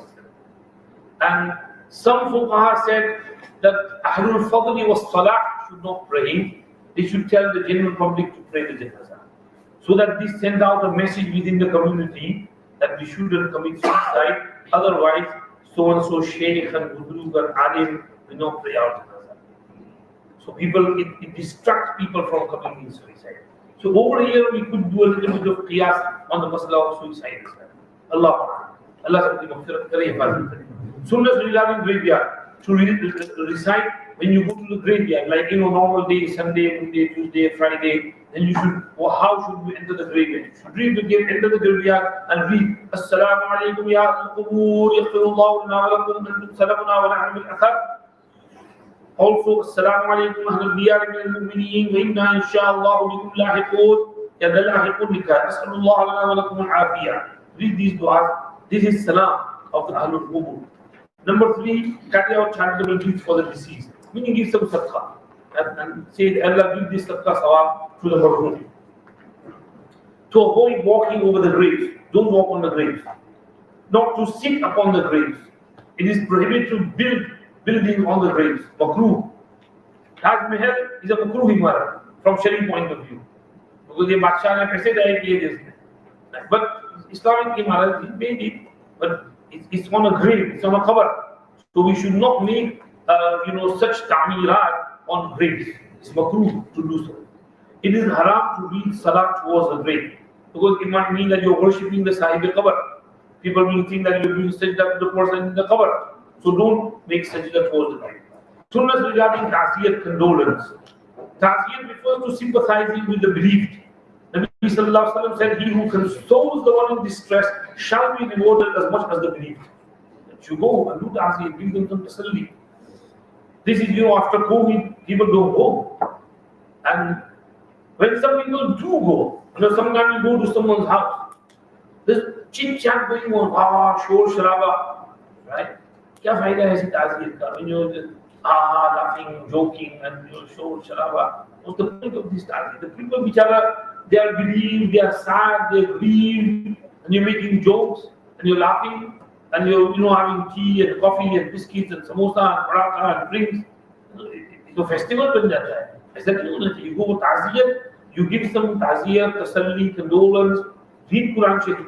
People say it's bidat to read Quran Sharif, right? It's not bidat. Read Quran Sharif, read Yasin Sharif, do khatam for the deceased, send sabab for the deceased, right? It's okay, it's perfectly okay, it's allowed. We go fatwa out of Sri I've explained it beautifully. Dr. Zakir next and he's bidat and he's run on him and he's wrong. I read Quran Sharif. So Akabir Salaf Islam, he used to read Quran Sharif for the mayyat, for the deceased, and send sawab for it. It's like a gift. I give you this pen as a gift. So I read Yasin Sharif and I give it gift to the mayyat. Allah says, Allah give the sawab of this Yasin Sharif to the mayyat. Allah will deliver it to him. I will give sawab as well because Allah is extremely kind and merciful. He gives both of us sawab, me as well and him as well. So read Quran Sharif, read some, at the ta'ziyat house and for them. One should keep in mind the following during ta'ziyat. One should be most humble, express grief, speak less about worldly affairs, should not joke or laugh, mention the good acts and deeds of the deceased and refrain from the ill ones. To express sympathy with the deceased family and encourage them to show patience bear patience and accept the will of Allah, to express condolences with masnoon du'as mentioned in hadith like inna lillahi ma akhadh wa lahu ma a'ta wa kullu shay'in 'indahu bi ajalin musamma faltasbir wal tahtasib. Indeed, Allah takes what is His and what He gives is His, and for all things He has appointed a time. So have patience and hope for the Lord. عظم الله أجركم وغفر الله لصاحبكم. عظم الله أجركم وأحسن عزاءكم ورزقنا وإياكم الصبر وألهمنا وإياكم الشكر. These are some of the words. It is not proper for a Muslim to mourn for a dead person for more than 3 days. Your father, your mother, your brother, you can mourn for 3 days. After 3 days, you should get on with your life, regular life.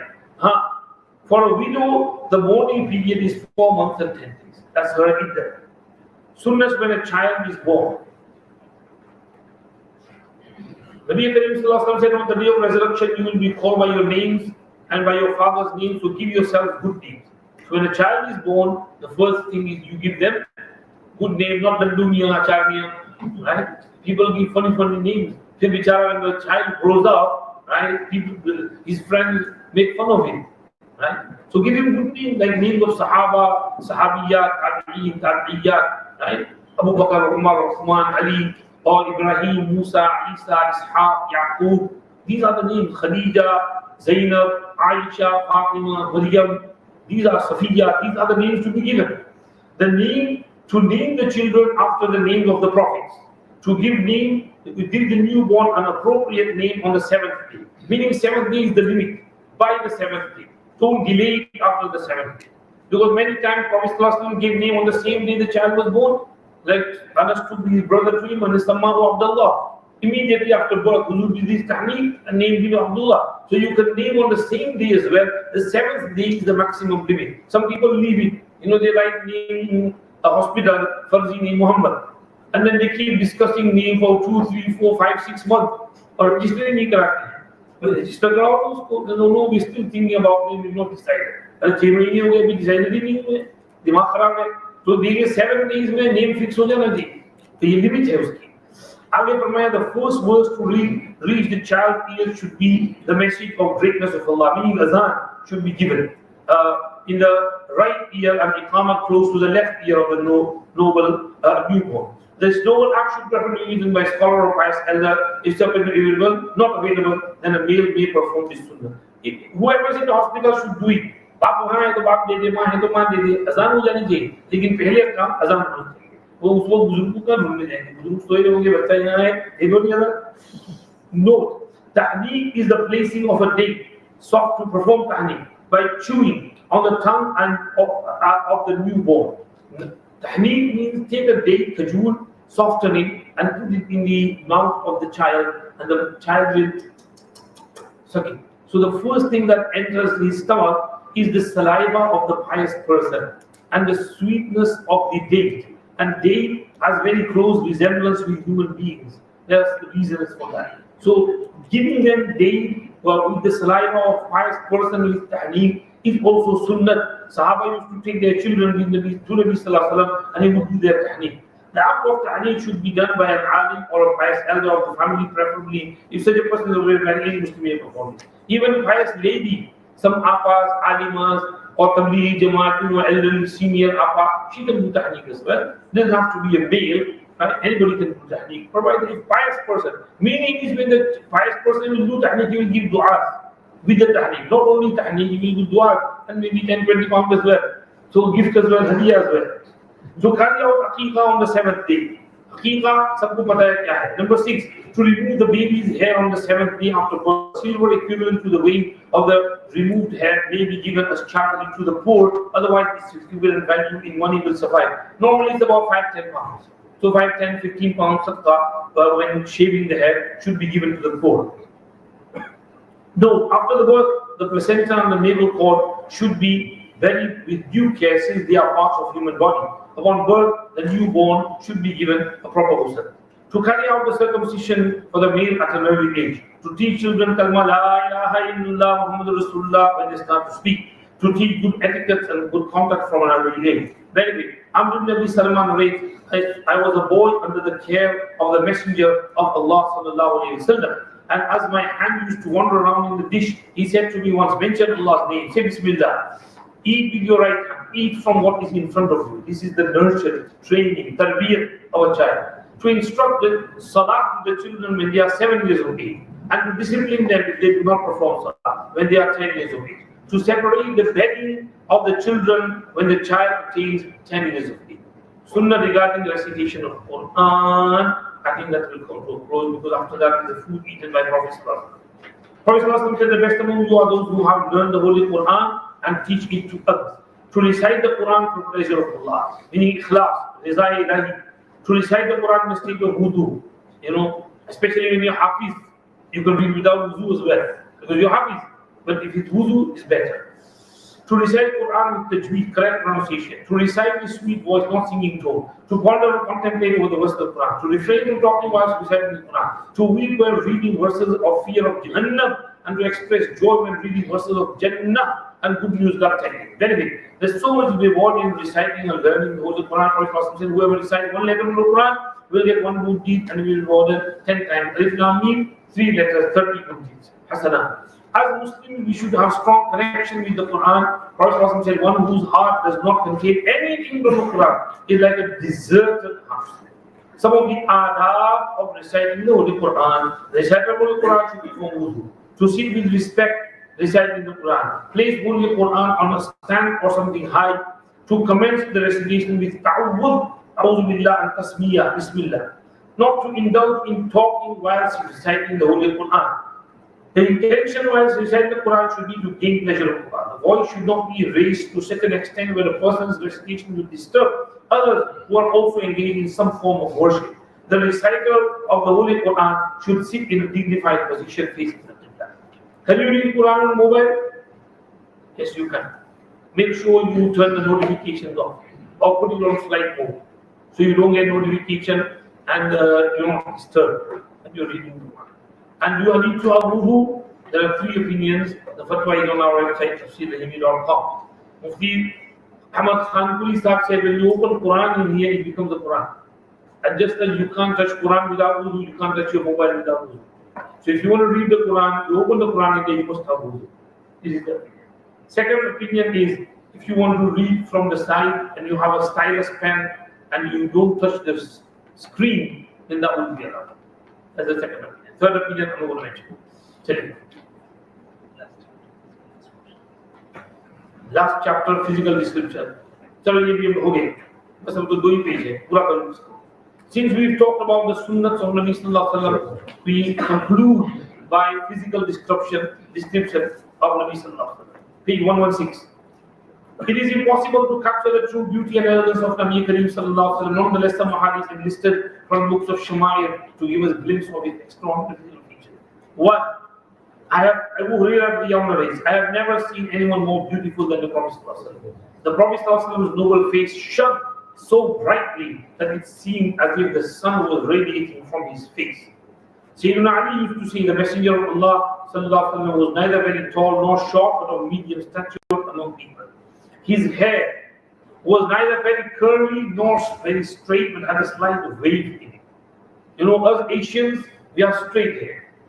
And African brothers, they have curly rolling hair. Nabi Kareem Sallallahu Alaihi Wasallam's hair was something in the middle. It was straight, but slight curve. Like sakin pani pe hawa chale to waves aa jati hai. Like waves in a water which is sakin, but wind blows over it and you get waves in there.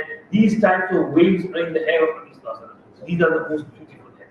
So he had the most beautiful hair with curls and waves in them.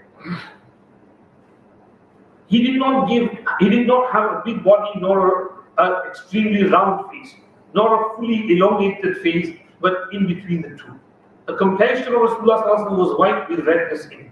Blessed eyes were extremely black. His eyelashes were long. The joints of the body, meaning elbows and knees, etc., were large, meaning he was strong and healthy.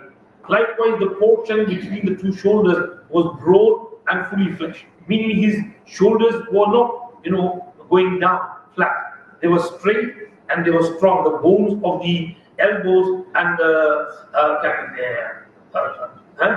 shoulders were strong. There was no hair more than normal on his body. Some people have excessive hair on the body. Rasulullah sallallahu alaihi wasallam did not have excessive hair on the parts of his body besides places like the arms and legs. He had a thin line of hair running from his chest to the navel. The hands and feet of Rasulullah sallallahu alaihi wasallam were fully flesh, meaning they were full. Right? Hands, they were full. Mashallah, hands were good. Would hold the sword and whatever properly, fully. So his hands were fully flesh, and similar is the case of his feet. When he walked, he lifted his legs with vigor, as if he were descending to a low-lying place. Meaning, in speed. When you're going down, you go with the speed, right? So he would walk with speed.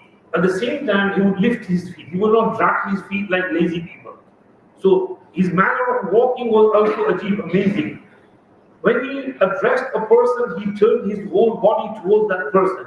He did not only turn his face towards the person addressed, as this is considered impolite, and sometimes it even denotes pride. So he would turn fully towards that person. Rasulullah faced the person he spoke to with his chest and body. Seal of the Prophet was situated between his shoulders. He was the last of all prophets. He was the most generous and most truthful. He was the most kind-hearted and came from the most noble family. Any person who saw him suddenly became awe-inspired. Rasulullah had such a great personality and dignity that the person who saw him for the first time, because of his awe-inspiring personality, would be overcome with a feeling of profound respect. Anyone who came in close contact with him and knew his excellent character was overwhelmed with the love of his excellent attributes. Anyone who described his noble features can only say, I have not seen anyone like Rasulullah, neither before him nor after him. This is quote from Hazrat Ali in Shama'il al-Alhamdulillah. Any question before we go on? Any observation? Sab theek thaak hai?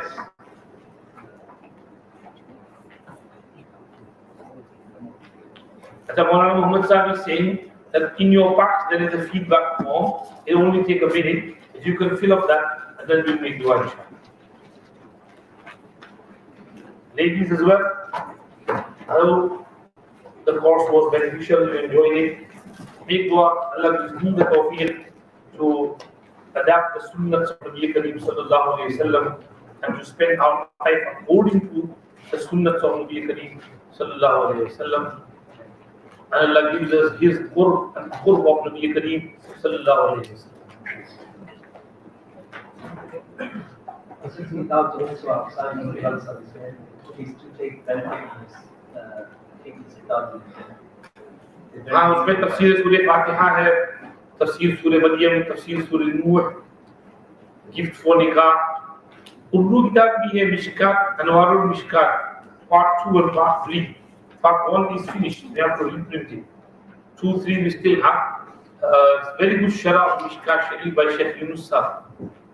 You can take it for yourself or someone who's studying Mishkat al-Musabi from your family members or relatives, buy it for them. Honorable Bilal gives you discount price. Okay, कितना discount दिया है? 20%, 30% तो नहीं है. इजाज़त आए हैं, दूर से आए हैं, 30% discount है. So means to give your feedback forms on the way out if you wish. Leave it there.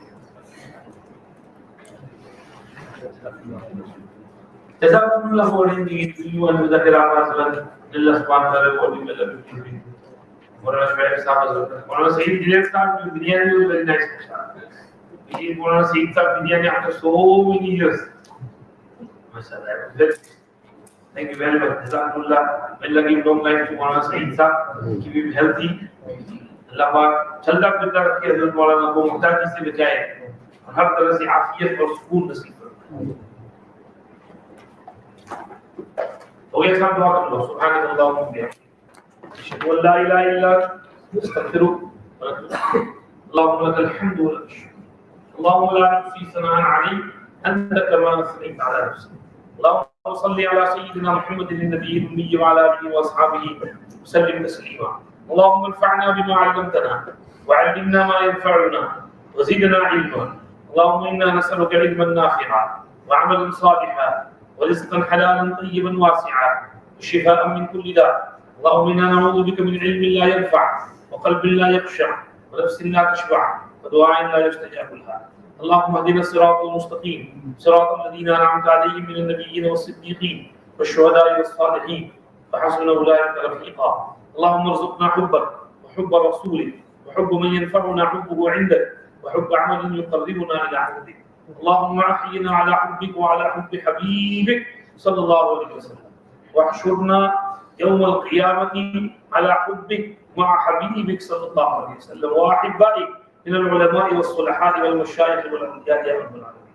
اللهم ربنا توفنا مسلمين والحقنا بالصالحين غير خزايا فلا ندامة ولا مفتون. اللهم إنا نسألك الصحة والعفة والأمانة وحسن الخلق والرضا بعد القضاء وبرد العيش بعد الموت ولذة النظر إلى وجهك والشوق إلى لقائك في غير ضراء مضرة ولا فتنة مضلة. اللهم إنا نسألك إيمانا لا يرتد ونعيما لا ينفد وقرة عين لا تنقطع ومرافقة نبينا محمد صلى الله عليه وسلم في أعلى درجة الجنة جنة الخلد يا رب العالمين. या अर्हमर्राहिमीन, वहाँ अपने फज़ल व करम से हम सब की मग़फ़िरत फरमा दीजिए। अल्लाह हमारे अगले पिछले सगीरा कबीरा कदीम जदीद सारे गुनाहों की बख्शिश फरमा दीजिए। पूरी उम्मत की मग़फ़िरत फरमा दीजिए। पूरी उम्मत पर रहम कर दीजिए। पूरी उम्मत की कमज़ोरियों पे पर्दा ढांक दीजिए। उम्मत की बिगड़ी बना दीजिए।